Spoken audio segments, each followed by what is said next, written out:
ಶ್ರೀಗುರುಭ್ಯೋ ನಮಃ. ಶ್ರೀ ಪರಮಗುರುಭ್ಯೋ ನಮಃ. ಶ್ರೀಮದಾನಂದತೀರ್ಥಭಗವತ್ಪಾದಾಚಾರ್ಯಗುರುಭ್ಯೋ ನಮಃ. ಶ್ರೀ ವೇದವ್ಯಾಸಾಯ ನಮಃ.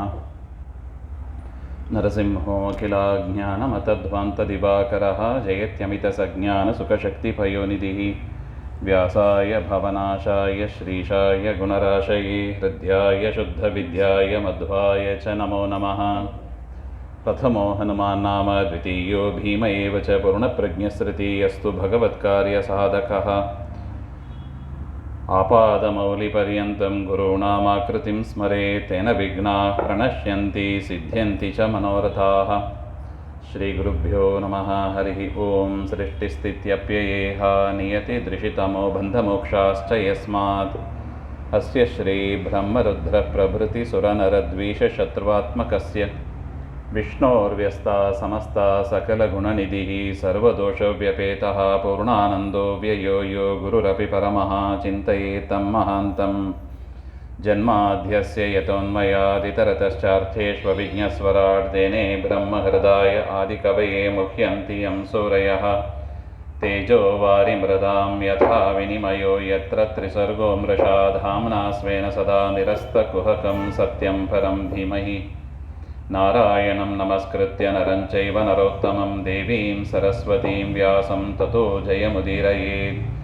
ಕೃಷ್ಣಾಯ ವಾಸುದೇವಾಯ ಹರಯೇ ಪರಮಾತ್ಮನೇ ಪ್ರಣತಃ ಕ್ಲೇಶನಾಶಾಯ ಗೋವಿಂದಾಯ ನಮೋ ನಮಃ.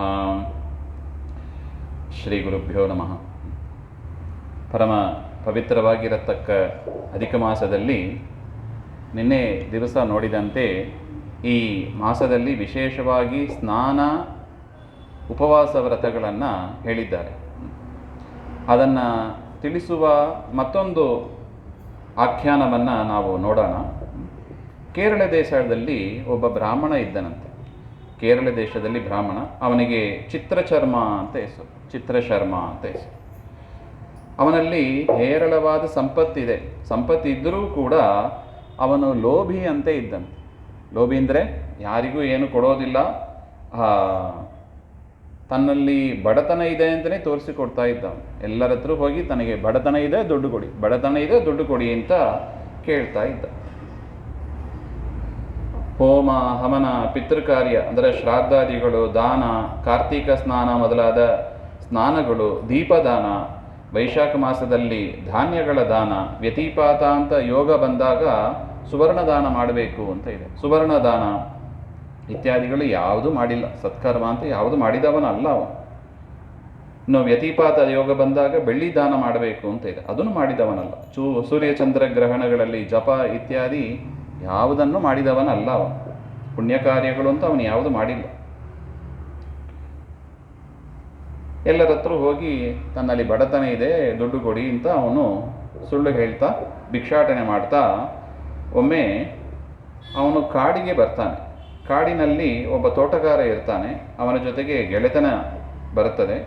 ಅವನ ಹತ್ರನೂ ಕೂಡ ತಾನು ಬಡವ ಅಂತ ತೋರಿಸಿಕೊಂಡು ಅವನ ಹತ್ರನೂ ದುಡ್ಡು ಮಾಡ್ತಾ ಅವನಿಗೆ ದ್ರೋಹ ಮಾಡ್ತಾ ಇದ್ದ. ಆ ತೋಟದಲ್ಲಿ ಅನೇಕ ಹಣ್ಣುಗಳು ಬೆಳೀತಾ ಇದ್ದವು.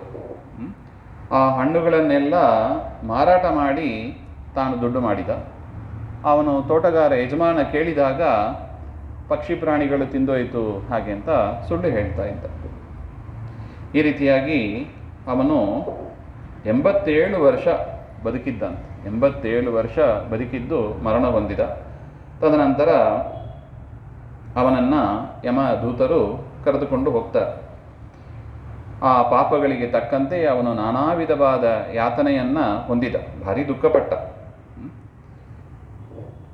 ಅವನ ಆ ಕರ್ಮವನ್ನು ನೋಡಿ, ಮಾಡಿದ ಪಾಪಗಳನ್ನು ನೋಡಿ ಯಮದೇವರು ಅವನಿಗೆ ಮೊದಲು ಪ್ರೇತ ಜನ್ಮ ಬರಲಿ, ತದನಂತರ ಒಂದು ಕಪಿ ಜನ್ಮ ಬರಲಿ, ತದನಂತರ ಅನೇಕ ನರಕ ಯಾತನೆಗಳನ್ನು ಅನುಭವಿಸಲಿ ಅಂತ ಶಿಕ್ಷೆಯನ್ನು ಹೇಳ್ತಾರೆ. ಮೊದಲು ಪ್ರೇತವಾಗಿ ಅವನು ಮಾಡಿದ, ತದನಂತರ ಕಪಿಯಾಗಿ ಹುಟ್ಟಿದ. ಕಪಿಯಾಗಿ ಹುಟ್ಟಿ ಕಾಲಂಜರ ಪರ್ವತ ಅಂತ, ಆ ಕಾಲಂಜರ ಪರ್ವತದಲ್ಲಿ ಮೃಗತೀರ್ಥ ಅಂತ ಅಲ್ಲಿ ವಾಸ ಮಾಡ್ತಾ ಇದ್ದ. ಹಿಂದಿನ ಜನ್ಮದಲ್ಲಿ ಇದ್ದಾಗಲೇ ಅವನೇನು ಮಾಡಿದ್ದ, ಚಿತ್ರಕುಂಡಲ ಮತ್ತು ತಾರಕ ಅಂತ ದಂಪತಿಯರು, ಅವರು ಅಧಿಕ ಮಾಸ ವ್ರತಗಳನ್ನು ಮಾಡ್ತಾ ಇದ್ದು ಉದ್ಯಾಪನ ಮಾಡ್ತಾ ಇದ್ದು. ಆ ಉದ್ಯಾಪನ ಸಂದರ್ಭದಲ್ಲಿ ಬ್ರಾಹ್ಮಣರಿಗೆ ಅನೇಕ ದಾನಗಳನ್ನು ಕೊಡ್ತಾ ಇರುವ ಸಂದರ್ಭದಲ್ಲಿ ಈ ಕದರ್ಯ ಅಂತ ಇದ್ದಾನಲ್ಲ ಹಿಂದಿನ ಜನ್ಮದಲ್ಲಿ, ಅವನು ಹೋಗಿ ಆ ಮಾಸದ ಅಧಿಕ ಮಾಸದ ವೈಭವವನ್ನು ನೋಡಿ ಅದನ್ನು ಚೆನ್ನಾಗಿ ಕೊಂಡಾಡಿದನಂತೆ.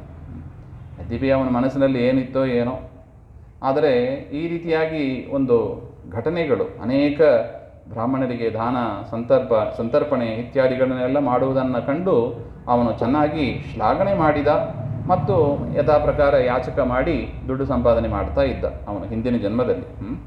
ಆ ಒಂದು ಪುಣ್ಯ ಅಧಿಕ ಮಾಸದಲ್ಲಿ ಮಾಡಿದ, ಬೇರೆಯವರು ಮಾಡಿದ ಒಂದು ಸಂತರ್ಪಣೆಯನ್ನು ನೋಡಿ ಕೊಂಡಾಡಿದ್ದು, ಅಷ್ಟೇ ಮಾಡಿದ್ದು. ಅದರಿಂದ ಅದಕ್ಕೂ ಒಂದು ಪುಣ್ಯ ಬಂತು ಅವನಿಗೆ. ಆ ಕೋತಿ ಬೆಳೀತಾ ಬೆಳೀತಾ ಅದರ ಬಾಯಿಯಲ್ಲಿ ಒಂದು ಹುಣ್ಣು ಬಂತಂತೆ. ಹುಣ್ಣು ಬಂದರೆ ಅದಕ್ಕೆ ತಿನ್ನಲಿಕ್ಕಾಗಿಲ್ಲ, ಏನು ತಿನ್ನಲಿಕ್ಕಾಗಿಲ್ಲ, ಆ ಥರ ಪರಿಸ್ಥಿತಿಯಲ್ಲಿ ಇತ್ತು. ತುಂಬ ಹಸಿವಾಗ್ತಾ ಇದೆ, ಆದರೆ ಬಾಯೇ ತೆರೆಯೋಕ್ಕಾಗಲ್ಲ, ಆ ಥರ ಅದಕ್ಕೆ ವೇದನೆ ಆಗ್ತಾ ಇತ್ತು. ಅದು ಹಣ್ಣುಗಳನ್ನು ತಿನ್ನಬೇಕು ಅಂತ, ಹಣ್ಣುಗಳನ್ನು ಮರಗಳಿಂದ ಕಿತ್ತು ತಂದು ತಿನ್ನಬೇಕು ಅಂತ, ಆದರೆ ತಿನ್ನಲಿಕ್ಕಾಗಿಲ್ಲ, ಅದನ್ನು ಹಾಗೆ ಬಿಸಾಕಿಬಿಟ್ಟು ಹೋಯಿತು.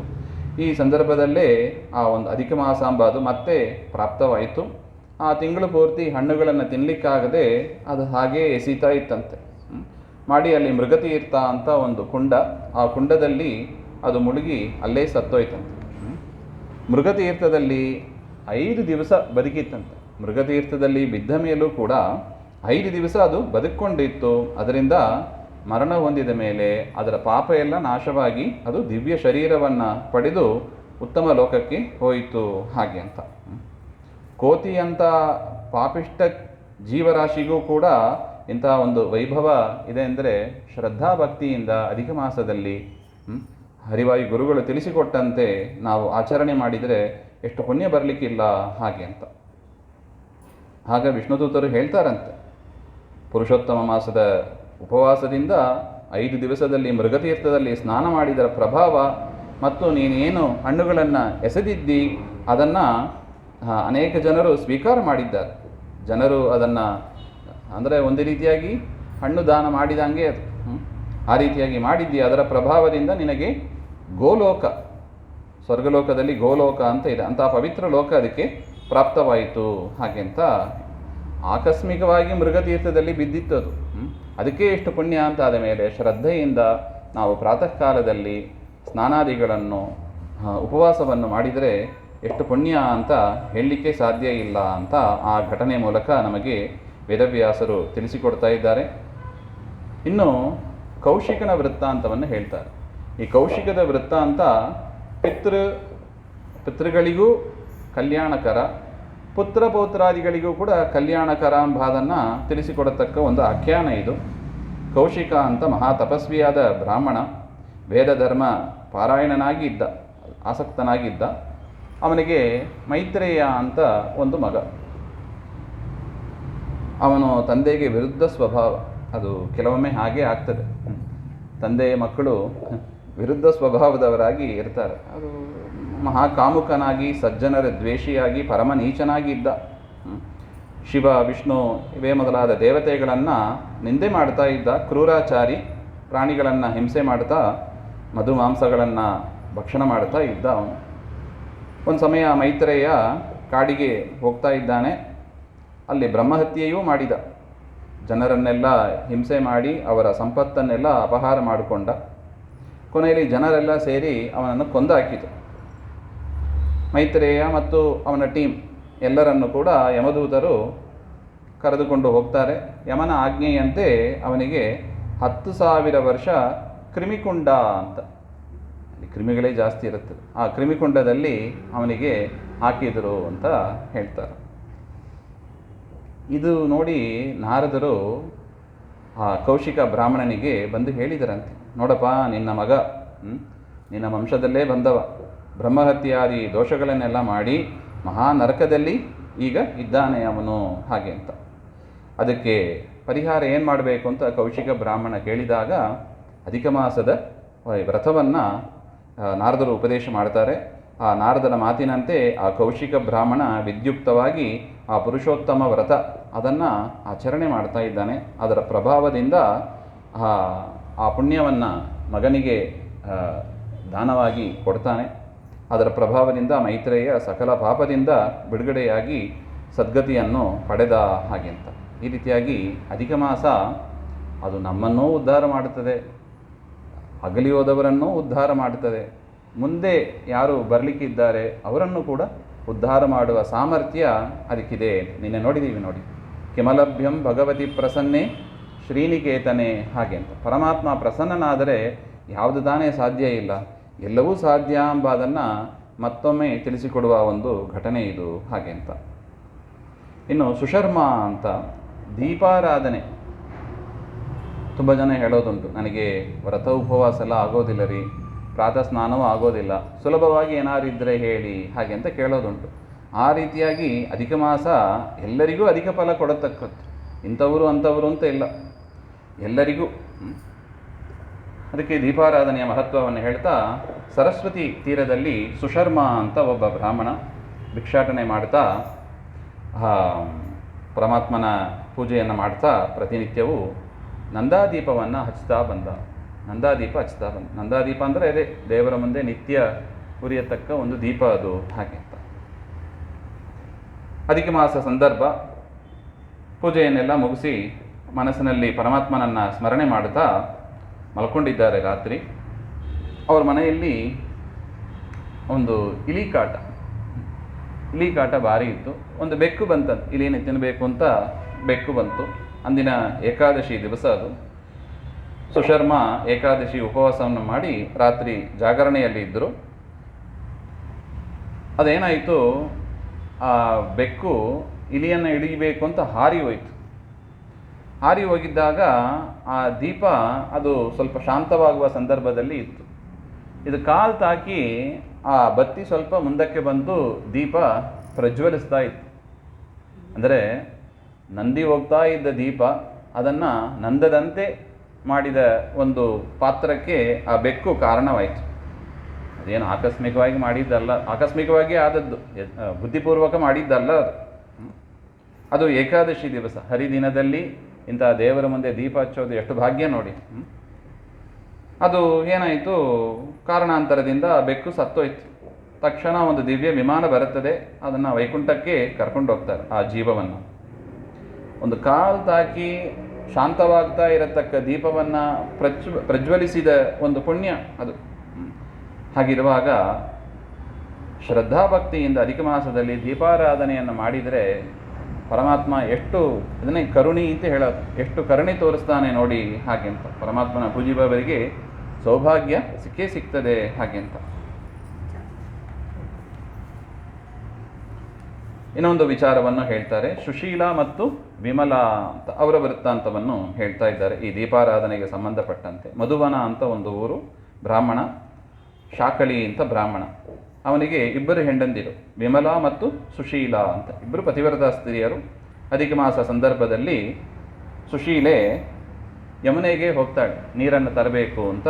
ಹೋದಾಗ ಅಲ್ಲಿ ತುಂಬ ಜನ ಇದ್ದರು. ಯಮುನಾ ತೀರದಲ್ಲಿ ಸ್ನಾನಕ್ಕೆ ಅಂತ ಹೋದಾಗ ಆ ಘಟ್ಟದಲ್ಲಿ ತುಂಬ ಜನ ಇದ್ದರು. ಕುತೂಹಲದಿಂದ ಕೇಳ್ತಾಳೆ, ಏನು ಯಾಕೆಷ್ಟು ಜನ ಸಾಧು ಜನರು ಸೇರಿದ್ದೀರಾ ಹಾಗೆಂದರೆ ಅವರು ಹೇಳಿದರಂತೆ, ಇದು ಅಧಿಕ ಮಾಸ, ಏನೇ ಸತ್ಕಾರ್ಯ ಮಾಡಿದರೂ ಕೂಡ ಅಕ್ಷಯವಾದ ಫಲವನ್ನು ಕೊಡತಕ್ಕ ಪವಿತ್ರವಾದ ಮಾಸ ಇದು. ಅದರಿಂದ ಪ್ರತಿ ದಿವಸದಲ್ಲೂ ಪ್ರಾತಃ ಸ್ನಾನ ಮಾಡಿ ದೇವರ ಮುಂದೆ ದೀಪವನ್ನು ಹಚ್ಚಬೇಕು. ದೇವರ ಮುಂದೆ ವಿಶೇಷವಾಗಿ ದೀಪವನ್ನು ಹಚ್ಚಿದರೆ ವಿಶೇಷ ಫಲ ಸಿಗ್ತದೆ ಅಂತ ಅಲ್ಲಿದ್ದವರು ಹೇಳಿದರು. ಸುಶೀಲಿಯುಗೆ ತಾನು ಕೂಡ ವ್ರತವನ್ನು ಮಾಡಬೇಕು ಅಂತ ಪತಿಯ ಹತ್ರ ಬಂದು ಅಪ್ಪಣೆಯನ್ನು ತೆಗೆದುಕೊಂಡು ಅದನ್ನು ಪ್ರತಿನಿತ್ಯ ಯಮುನಾ ನದಿ ಸ್ನಾನ, ಭಗವಂತನ ಮುಂದೆ ದೀಪವನ್ನು ಹಚ್ಚೋದು ಅಷ್ಟೇ ಮಾಡಿದ್ದವು. ಇದೇ ಒಂದು ವ್ರತ ಅಂದರೆ ಬರೀ ಉಪವಾಸ ಮಾತ್ರ ಅಂತ ತಿಳಿಬಾರ್ದು. ನಾವು ಯಾವುದನ್ನು ಕಂಟಿನ್ಯೂಯಸ್ ಎಡೆಬಿಡದೆ ಮಾಡ್ತಾ ಇರ್ತೀವಿ ಅದು ಕೂಡ ವ್ರತ ಅಂತ ಆಗ್ತದೆ. ಕನ್ಸಿಸ್ಟೆನ್ಸಿ ಅಂತ ಹೇಳ್ತಾರೆ ನೋಡಿ, ಮಾಡೋದು ರೆಗ್ಯುಲರಾಗಿ ಮಾಡ್ತಾ ಇರಬೇಕು. ಒಂದಿನ ಮಾಡೋದು ಒಂದಿನ ಬಿಡೋದು ಹಂಗೆ ಆಗಬಾರ್ದು, ರೆಗ್ಯುಲರಾಗಿ ಮಾಡಬೇಕು ಅಂತ ಅದನ್ನು ವ್ರತ ಅಂತ ಹೇಳೋದುಂಟು.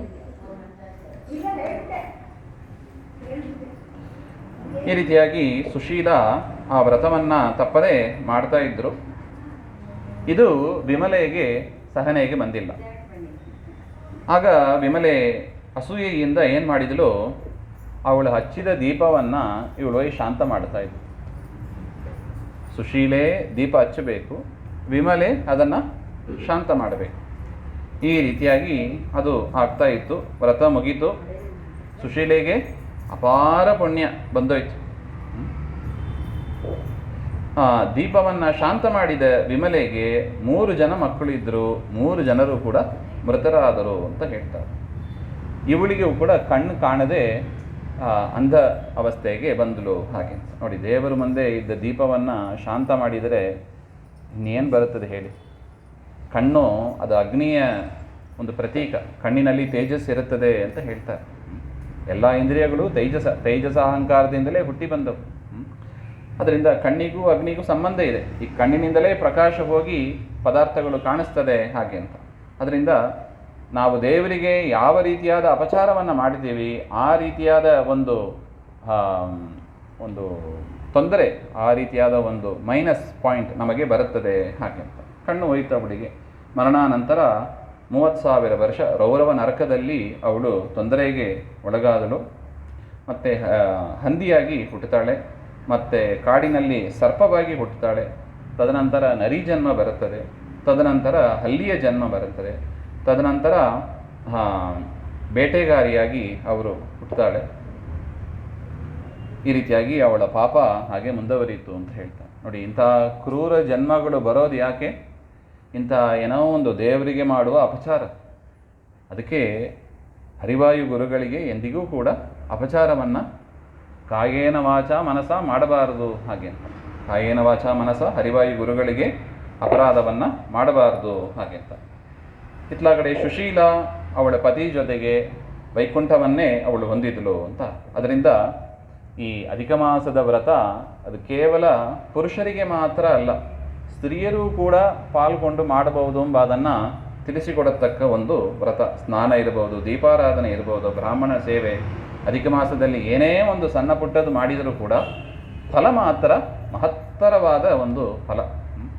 ಒಬ್ಬರು ಹೇಳ್ತಾ ಇದ್ರು, ದೇವರು ಅನುಗ್ರಹ ಮಾಡಲಿಕ್ಕೆ ಸಿದ್ಧನಾಗಿದ್ದಾನೆ, ನಾವು ತೆಗೆದುಕೊಳ್ಳಲಿಕ್ಕೆ ಸಿದ್ಧವಾಗಿದ್ದೀವಾ ಎಂಬುದೇ ಪ್ರಶ್ನೆ. ಅಧಿಕ ಮಾಸ ಅಂತ ಇಲ್ಲ, ಇದೆ ಎಲ್ಲ ಮಾಸದಲ್ಲೂ ದೇವರು ಎವರ್ ರೆಡಿ. ತೆಗೆದುಕೊಳ್ಳಿಕ್ಕೆ ನಾವು ರೆಡಿಗಿದ್ದೀವಾ? ಹಾಗಂತ ನಮಗೆ ಬಿಟ್ಟ ಪ್ರಶ್ನೆ ಅದು. ನಾವು ಬೇರೆಯವರಿಗೆ ಉತ್ತರ ಹೇಳಬೇಕಾಗಿಲ್ಲ, ನಮಗೆ ನಾವು ಹೇಳ್ಕೋಬೇಕು. ಯಾಕೆ? ಭಗವದ್ಗೀತೆಯಲ್ಲಿ ಮಾತು, ಮನಯೇವ ಮನುಷ್ಯಾಣ ಕಾರಣಂ ಬಂಧ ಮೋಕ್ಷಯೋ ಆತ್ಮೈವ ಆತ್ಮನೋ ಬಂಧು ಆತ್ಮೈವ ರಿಪು ಹ್ಯಾತ್ಮನಃ ಹಾಗೆ ಅಂತ. ನಮಗೆ ಶತ್ರು ಯಾರು? ನಾವೇ. ನಮಗೆ ಗೆಳೆಯರು ಅಂದರೆ ಯಾರು? ನಾವೇ. ನಮಗೆ ಬಂಧುಗಳು ನಾವೇ, ನಮಗೆ ಶತ್ರುಗಳು ನಾವೇ. ಹೌದಲ್ಲೂ?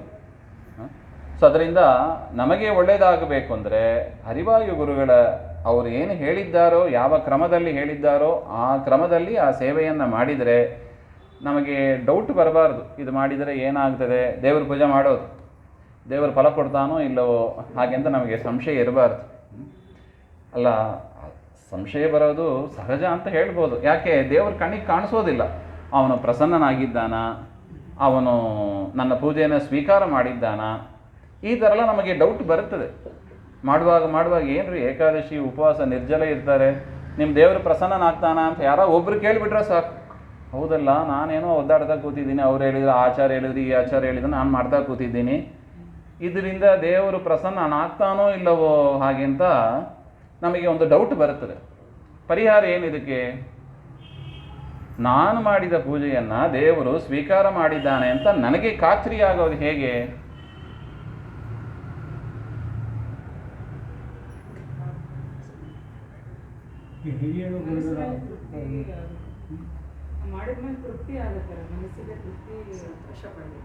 ಅಲ್ಲ, ನಮ್ಮ ಈಗ ಏಕಾದಶಿ ಉಪವಾಸ ನಮ್ಮ ತೃಪ್ತಿಗಾಗಿ ಮಾಡೋದಾ? ಯಾರ ತೃಪ್ತಿಗಾಗಿ ಮಾಡೋದು? ದೇವರ ಪ್ರೀತಿಗಾಗಿ ಮಾಡೋದು. ಅದರಿಂದ ಏಕಾದಶಿ ದೇವರ ಪ್ರೀತಿಗಾಗಿ ಅಂತ ಸಂಕಲ್ಪ ಮಾಡಿ ನಾವು ತೃಪ್ತಿ ಆದರೆ ಸರಿನಾ? ಅಲ್ಲ, ನಮಗೆ ತೃಪ್ತಿ ಆಗಬೇಕು, ಆಗಬಾರ್ದು ಅಂತ ಹೇಳ್ತಾ ಇಲ್ಲ. ಆದರೆ ನಮಗೆ ತೃಪ್ತಿ ಆಗಬೇಕಂದ್ರೆ ಏಕಾದಶಿ ಯಾಕೆ? ಏಕಾದಶಿ ನೀರು ಕುಡಿದು ಕೂಡ ನಮಗೆ ತೃಪ್ತಿ ಅಂತ ಹೇಳ್ಕೋಬೋದು. ಓ ಇಷ್ಟು ಮಾಡಿಬಿಟ್ಟಿದ್ದೀವಿ ಹಾಗೆ ಅಂತ.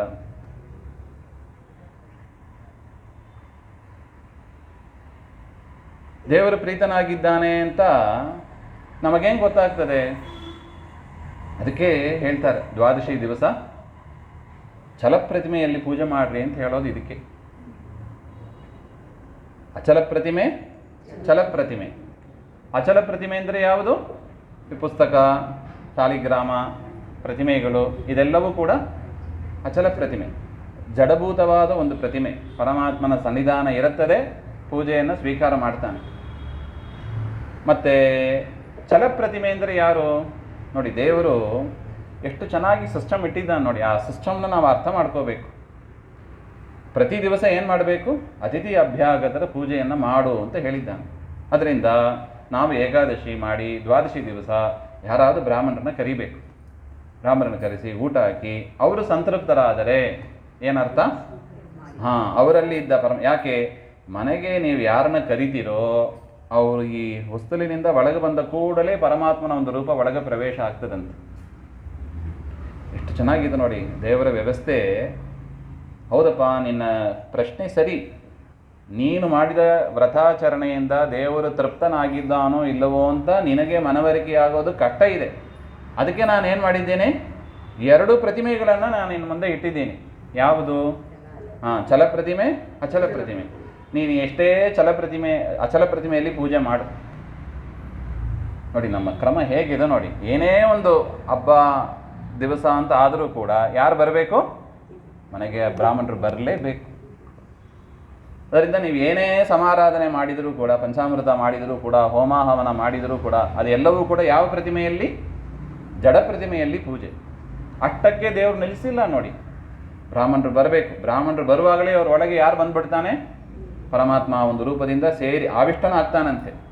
ಮನೆಗೆ ಬಂದ ಅತಿಥಿಗಳಲ್ಲಿ ಅದು ನಚಿಕೇತ ಉಪಾಖ್ಯಾನದಲ್ಲೂ ಉಪನಿಷತ್ತಲ್ಲೂ ಹಾಗೆ ಬರ್ತದೆ. ಆ ಬಂದ ಬ್ರಾಹ್ಮಣನಿಗೆ ಏನಾರು ಸತ್ಕಾರ ಮಾಡದೇ ಹೋದರೆ, ಅವನೇನಾದ್ರು ಉಪವಾಸ ಇದ್ದರೆ ಮನೆಯೇ ಸುಟ್ಟೋಗ್ತದಂತೆ, ನಮ್ಮ ಸಂಪತ್ತು ಸುಟ್ಟೋಗ್ತದಂತೆ, ಎಲ್ಲವೂ ಸುಟ್ಟೋಗ್ತದೆ. ಯಾಕೆ? ಹೊಟ್ಟೆಯಲ್ಲಿ ಅಷ್ಟು ಬಿಸಿ ತಾಳ್ಕೊಂಡು ಬಂದಿರ್ತಾನೆ ಅವನು. ಅದರಿಂದ ಮನೆಗೆ ಬಂದ ಕೂಡಲೇ ಅವನ ಪಾದ ತೊಳಿಬೇಕು.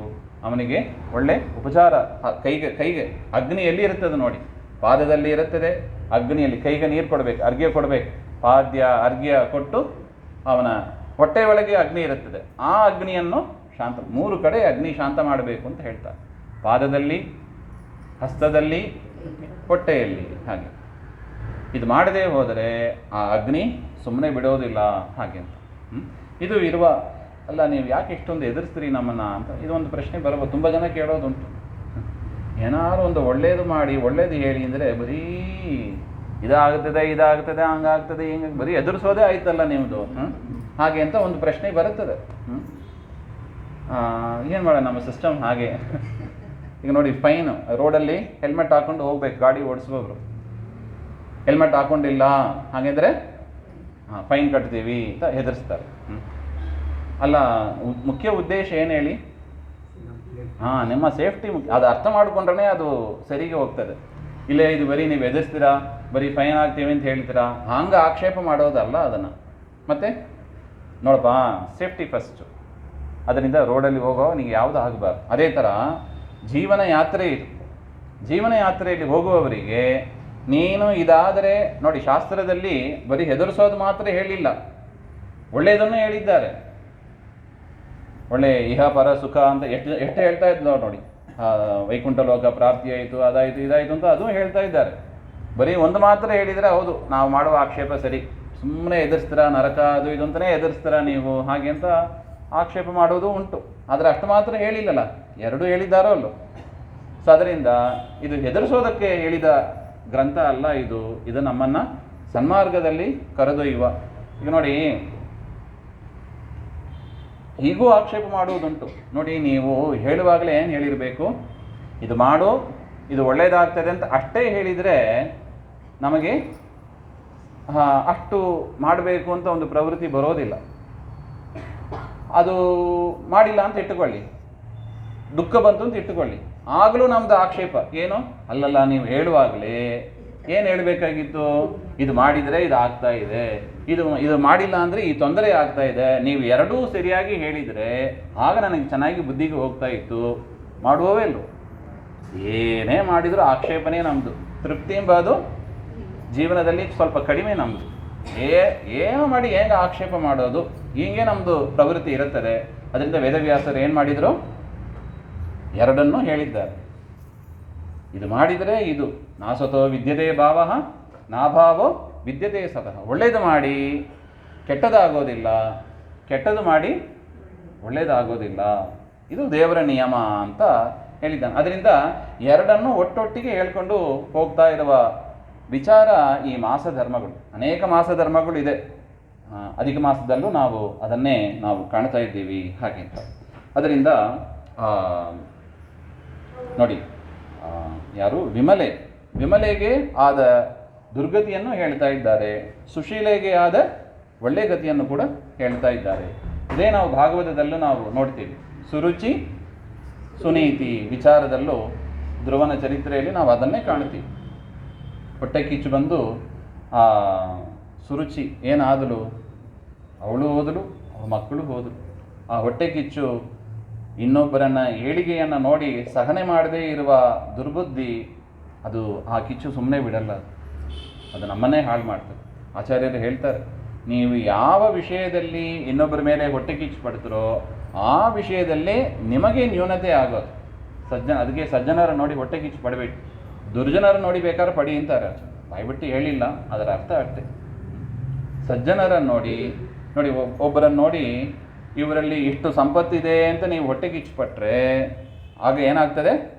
ನಮಗೆ ಇದ್ದ ಚಾರು ಚೂರು ಸಂಪತ್ತು ಹೋಗ್ಬಿಡುತ್ತೆ. ಅದರಿಂದ ಏನೋ ದೇವರು ಇಟ್ಟಿದ್ದಾನೆ, ಅವರವರ ಯೋಗ್ಯತೆಗೆ ತಕ್ಕಂತೆ, ಅವರವ್ರು ಮಾಡಿದ ಕರ್ಮಕ್ಕೆ ತಕ್ಕಂತೆ ಅವರವರು ಇದ್ದಾರೆ ಅಂತ ನೋಡಿ ಏನು ಮಾಡಬೇಕು? ತೃಪ್ತಿಯಿಂದ ಸಂತೃಪ್ತರಾಗಿ ನೋಡಿ ಸಂತೋಷ ಪಡಬೇಕು. ಒಬ್ಬರು ಇರುವ ಪರಿಸ್ಥಿತಿಯನ್ನು ನೋಡಿ ದುಃಖದಲ್ಲಿದ್ದಾಗಲ್ಲ, ಸಂತೋಷದಲ್ಲಿ ಇರೋದನ್ನು ನೋಡಿ ನಾವು ಸಂತೋಷ ಪಡಬೇಕು. ದುಃಖದಲ್ಲಿರುವವರು ನೋಡಿ ಆದಷ್ಟು ಸಹಕಾರ ಮಾಡಬೇಕು. ಪರಮಾತ್ಮನ ಸೇವೆ ಅಂತ ಪರಮಾತ್ಮ ಮೆಚ್ತಾನೆ. ದುಃಖದಲ್ಲಿ ಇರುವವರನ್ನು ನೋಡಿ, ಕಷ್ಟದಲ್ಲಿ ಇರುವವರನ್ನು ನೋಡಿ ಯಾರು ಮನ ಕರಗಿ ಸಹಕಾರ ಮಾಡ್ತಾರೆ, ಸಹಾಯ ಮಾಡ್ತಾರೆ, ದೇವರು ಮೆಚ್ತಾನಂತೆ ಅವರನ್ನು ನೋಡಿ. ನಮಗೆ ರಾಯರೇ ದೃಷ್ಟಾಂತ. ಅದು ಎಷ್ಟು ಜನರನ್ನು ಅವರು ಉದ್ಧಾರ ಮಾಡಿದ್ದಾರೆ ಲೆಕ್ಕ ಹಾಕ್ಲಿಕ್ಕೆ ಬರ್ತದ? ಊಟಕ್ಕೆ ಇಲ್ಲದೆ ಇರುವವರನ್ನು ಕೂಡ ನೀರು ಬಡಿಸುವ ವೆಂಕಣ್ಣ ಅಂತ ಎಷ್ಟು ಚರಿತ್ರೆ ನೋಡಿ. ಅದು ಹೇಳ್ತಾ ಹೋಗ್ಬೋದು. ಅದೊಂದು ಪುರಾಣ ಪ್ರವಚನ ಇಡಬೇಕು. ಅಷ್ಟು ಹೇಳಿದರೂ ಕಡಿಮೆ. ಅದು ಪ್ರತಿಯೊಂದು ಮಹನೀಯರು ಹಾಗೇ ಇರ್ತಾರೆ. ಶ್ರೀಪಾದರಾಜರು ಏನು ಕಡಿಮೆ ಹೇಳಿ. ಆ ರೀತಿಯಾಗಿ ದೇವರು ನಮ್ಮನ್ನು ಸರಿಯಾದ ದಾರಿಗೆ ಕರೆದೊಯ್ಯೋದಕ್ಕೆ ಇಟ್ಟಿರುವ ಸಿಸ್ಟಮ್ ಇದು. ಭಯಕೃತ್ ಭಯನಾಶನಃ ಸಹಸ್ರನಾಮದಲ್ಲಿ ಹಾಗೆ ಇದೆ. ಇನ್ನು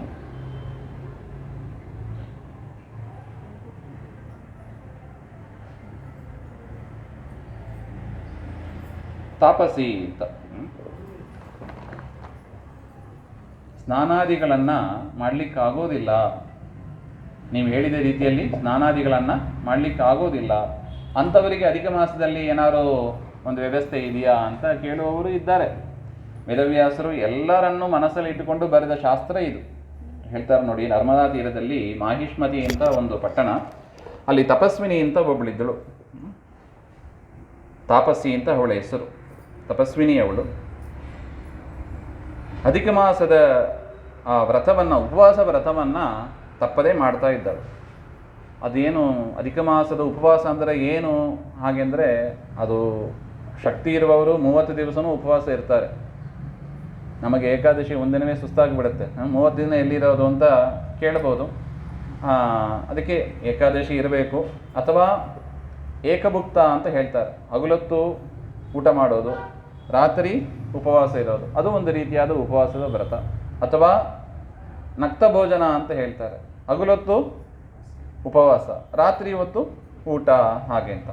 ಅಥವಾ ಧಾರಣೆ ಪಾರಣೆ, ಅದು ಅವರವರ ಸೌಕರ್ಯ ಬಿಟ್ಟದ್ದು. ಈ ರೀತಿಯಾಗಿ ನಾನಾ ವಿಧವಾದ ದೇಹ ದಂಡ ಮಾಡತಕ್ಕ ಉಪವಾಸ ವ್ರತಗಳನ್ನು ಅಧಿಕ ಮಾಸದಲ್ಲಿ ವಿಹಿತವಾಗಿದೆ ಅದು. ಆದರೆ ಉಪವಾಸ ವ್ರತ ನೀವು ಬರೀ ಉಪವಾಸನೇ ಹೇಳ್ತಾ ಇರಬೇಡಿ, ಬೇರೆ ಏನಾದ್ರು ಇದ್ದರೆ ಅದೊಂದು ಆಕ್ಷೇಪ. ಇವರಿಗೆ ಬೇರೆ ಕೆಲಸ ಬರೀ ಉಪವಾಸ ಉಪವಾಸ ಉಪವಾಸ. ಅದೇನು ಸುಖ ಕಂಡ್ರಿ ನೀವು ಉಪವಾಸದಲ್ಲಿ ಹಾಗೆ ಅಂತ.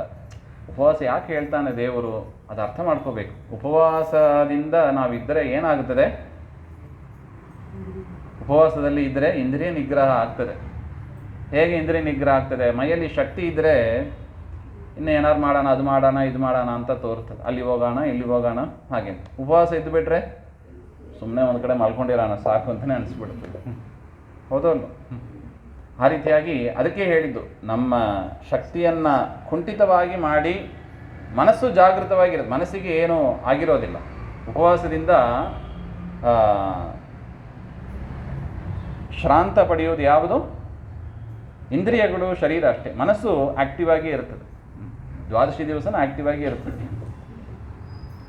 ಅದರಿಂದ ಉಪವಾಸಗಳನ್ನು ಹೇಳೋದು ಆ ಒಂದು ದೃಷ್ಟಿಯಿಂದ ಅಷ್ಟೇ, ಇಂದ್ರಿಯ ನಿಗ್ರಹಕ್ಕೆ ಅನುಕೂಲವಾಗುತ್ತದೆ ಎಂಬ ಅದಕ್ಕಾಗಿ.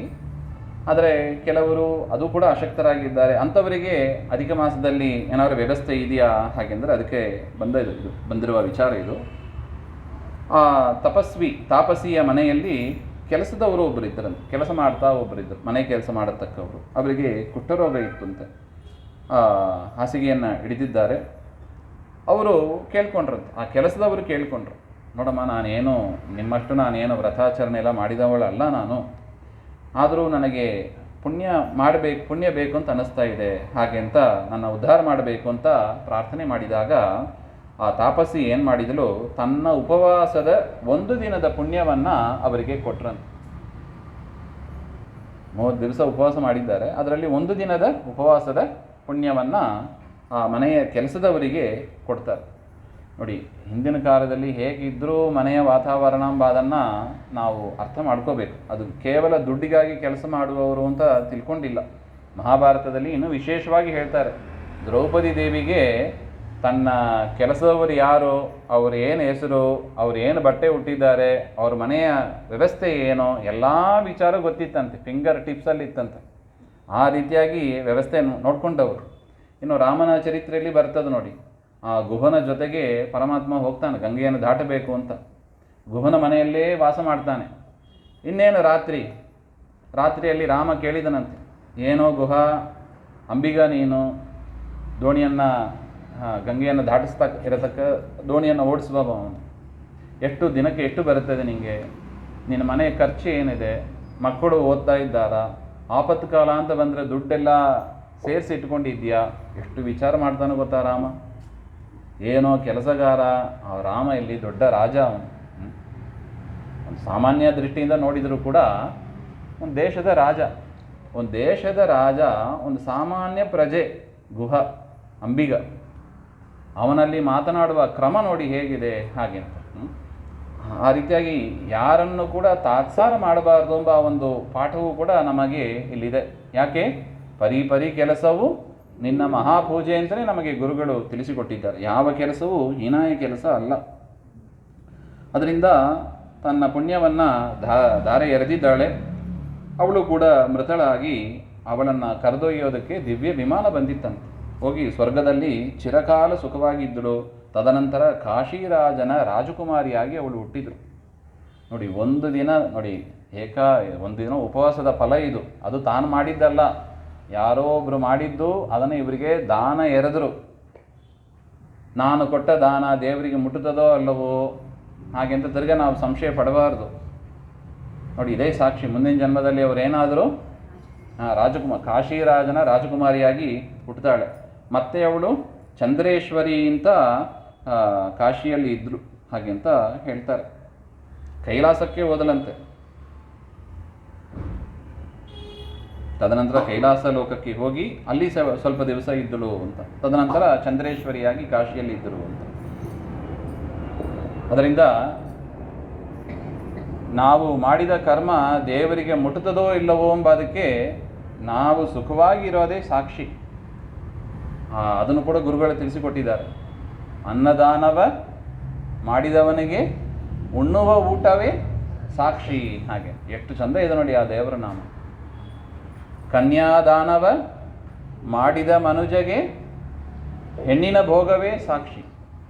ಕನ್ಯಾದಾನವ ಮಾಡದ ಮನುಜಗೆ ಹೆಣ್ಣಿನ ಕಾಟವೇ ಸಾಕ್ಷಿ.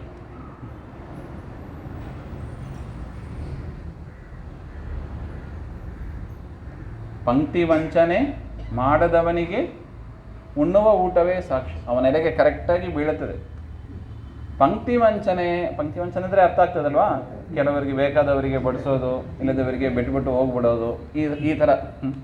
ಪಂಕ್ತಿ ವಂಚನೆ ಮಾಡಿದವರಿಗೆ ಕುಣ್ಮ ರೋಗವೇ ಸಾಕ್ಷಿ. ಕುಣ್ಮ ರೋಗ ಅಂತ ಅದೊಂದು ರೋಗ ಬರ್ತದೆ. ಹಾಗೆ ಯಾವುದು ದೇವರು ನಮಗೆ ಸುಮ್ಮನೆ ಕೊಡೋದಿಲ್ಲ ರೀ. ಯಾವುದು ದೇವರು ನಮಗೇನಾದರೂ ಕಷ್ಟ ಬಂದಿದೆ, ಕಷ್ಟ ಆಗಲಿ ಸುಖ ಆಗಲಿ, ಯಾವುದು ಬಿಟ್ಟಿಯಾಗಿ ದೇವರು ಕೊಡೋದಿಲ್ಲ. ದೇವರು ಕಪಿಮುಷ್ಟಿ ಇದ್ದಾಗೆ ಅಷ್ಟು ಬೇಗ ಕೈ ಬಿಡಿಸೋದಿಲ್ಲ. ಅವನು ನಾವು ಮಾಡಿದ್ದನ್ನು ನೋಡಿಕೊಂಡು ಕರೆಕ್ಟಾಗಿ ಕೊಡ್ತಾನೆ ಅವನು. ಅದರಿಂದ ನಾವು ಇನ್ನೊಬ್ಬರನ್ನು ಹೇಳಿ ಉಪಯೋಗ ಇಲ್ಲ. ಅವ್ರು ಹಂಗೆ ಮಾಡಿದರೆ ಹೇಳ್ಬೋದು, ಬಾಯಿ ಇದೆ ಹೇಳ್ಬೋದು, ಆದರೆ ವಾಸ್ತವಿಕ ಸ್ಥಿತಿ ಯಾವುದು? ಮೊದಲು ಹೇಳಿದಂತೆ ನಾವೇ ನಮಗೆ ಶತ್ರುಗಳು, ನಾವೇ ನಮಗೆ ಮಿತ್ರರು.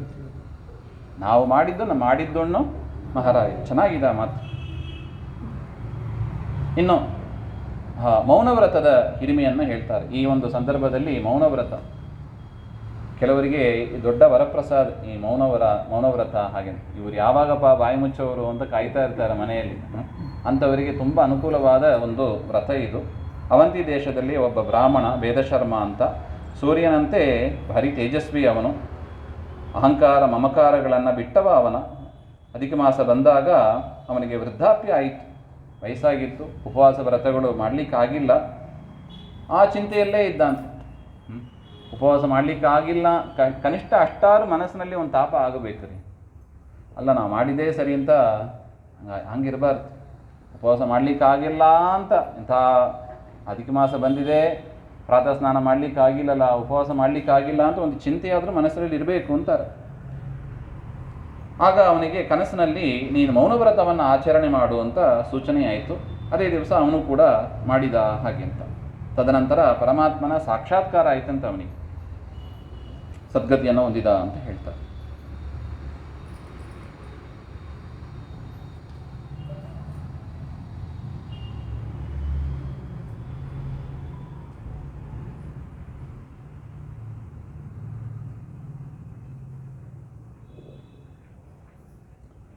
ಸ್ಮಿತವಿಲಾಸಿನಿ ಅಂತ ಅವರದೊಂದು ಕಥೆಯನ್ನು ಹೇಳ್ತಾರೆ. ಅವರು ಅಪ್ಸರಾ ಸ್ತ್ರೀಯರು.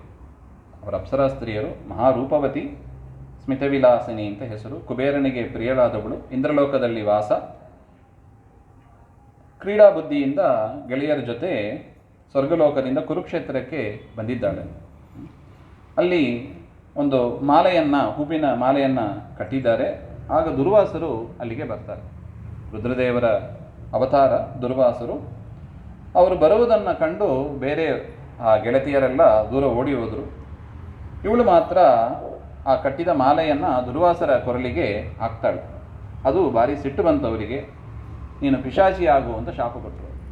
ಪಿಶಾಚಿಯಾಗು. ಅವಳು ಪ್ರಾರ್ಥನೆ ಮಾಡ್ಕೋತಾಳೆ, ಶಾಪ ವಿಮೋಚನೆ ಏನು ಹಾಗೆ ಅಂತ. ನೀನು ಈ ಚತುರ್ಯುಗ 1000 ಬಾರಿ ತಿರುಗಬೇಕು. ಚತುರ್ಯುಗ 1000 ಬಾರಿ ತಿರುಗಿದ ಮೇಲೆ ಮಹೀಸಾಗರ ಸಂಗಮ ಅಂತ ಆ ಕ್ಷೇತ್ರದಲ್ಲಿ ಯಾಜ್ಞವಲ್ಕ್ಯರ ವಂಶದಲ್ಲಿ ಒಬ್ಬಳು ಅಧಿಕ ಮಾಸದ ಸ್ನಾನವನ್ನು ಪ್ರಾರಂಭ ಮಾಡ್ತಾಳೆ. ಅದಕ್ಕಾಗಿ ಅಲ್ಲಿ ಬರ್ತಾಳೆ. ಅವಳು ನಾನಾ ವಿಧವಾದ ವ್ರತಗಳನ್ನು ವಿಶೇಷವಾಗಿ ಮಾಡಿ ಪರಮಾತ್ಮನನ್ನು ಪೂಜೆ ಮಾಡ್ತಾಳೆ. ಅವಳ ದರ್ಶನದಿಂದಲೇ ನಿನಗೆ ಜ್ಞಾನೋದಯ ಆಗ್ತದೆ. ನೀನು ಅವಳನ್ನು ಪ್ರಾರ್ಥನೆ ಮಾಡಿಕೊ. ಅಧಿಕ ಮಾಸದ ಒಂದು ಪುಣ್ಯವನ್ನು ನಿನಗೆ ಕೊಡ್ತಾಳೆ. ಆಗ ನಿನಗೆ ಶಾಪ ವಿಮೋಚನ ಆಗ್ತದೆ ಹಾಗೆ. ನೋಡಿ, ಅಧಿಕ ಮಾಸ ಮಾಡಿದವರ ವ್ರತಾಚರಣೆ ಮಾಡಿದವರ ದರ್ಶನದಿಂದಲೇ ಪಾಪ ಎಲ್ಲ ಪರಿಹಾರ ಆಗ್ತದೆ ಅಂದರೆ ಇನ್ನು ಮಾಡಿದ ಮೇಲೆ ಆಗ್ತದೆ ಅಂತ ಇನ್ನೇನು ಹೇಳೋದು.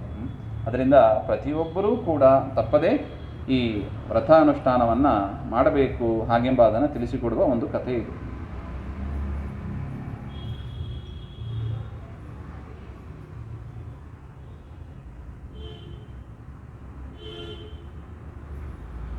ಇನ್ನು ಧಾರಣಪಾರಣೆ ವ್ರತ, ಅದನ್ನು ಕೂಡ ಹೇಳ್ತಾ ಇದ್ದಾರೆ.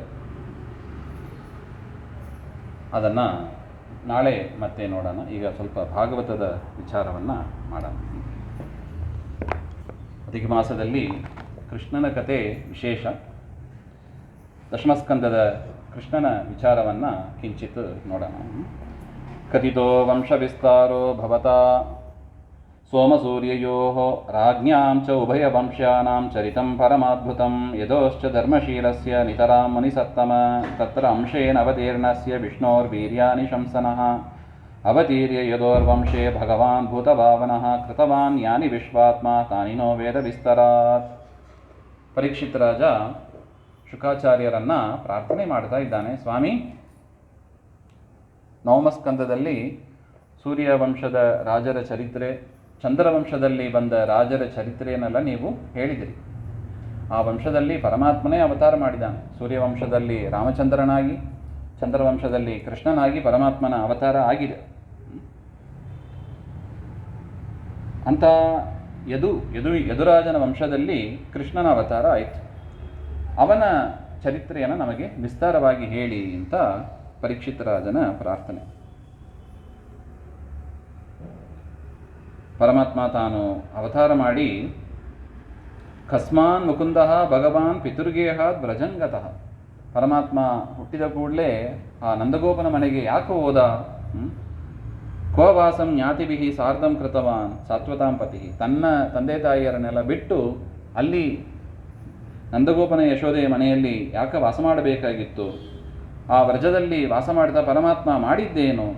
ಮತ್ತು ಮಧುರಾಪಟ್ಟಣಕ್ಕೆ ಬಂದು ಕಂಸನ ಸಂಹಾರ ಮಾಡಿದ್ದು ಇತ್ಯಾದಿ ಎಲ್ಲ ವಿಸ್ತಾರವಾಗಿ ನಮಗೆ ಕೃಷ್ಣನ ವಿಚಾರವನ್ನು ತಿಳಿಸಿ ಹಾಗೆ ಅಂತ ಪ್ರಾರ್ಥನೆ ಮಾಡ್ತಾ ಇದ್ದಾರೆ. ಅದಕ್ಕೆ ಶುಕಾಚಾರ್ಯರು ಪರೀಕ್ಷಿತ ರಾಜನನ್ನು ಹೊಗಳುತ್ತಾರೆ ನೋಡಿ.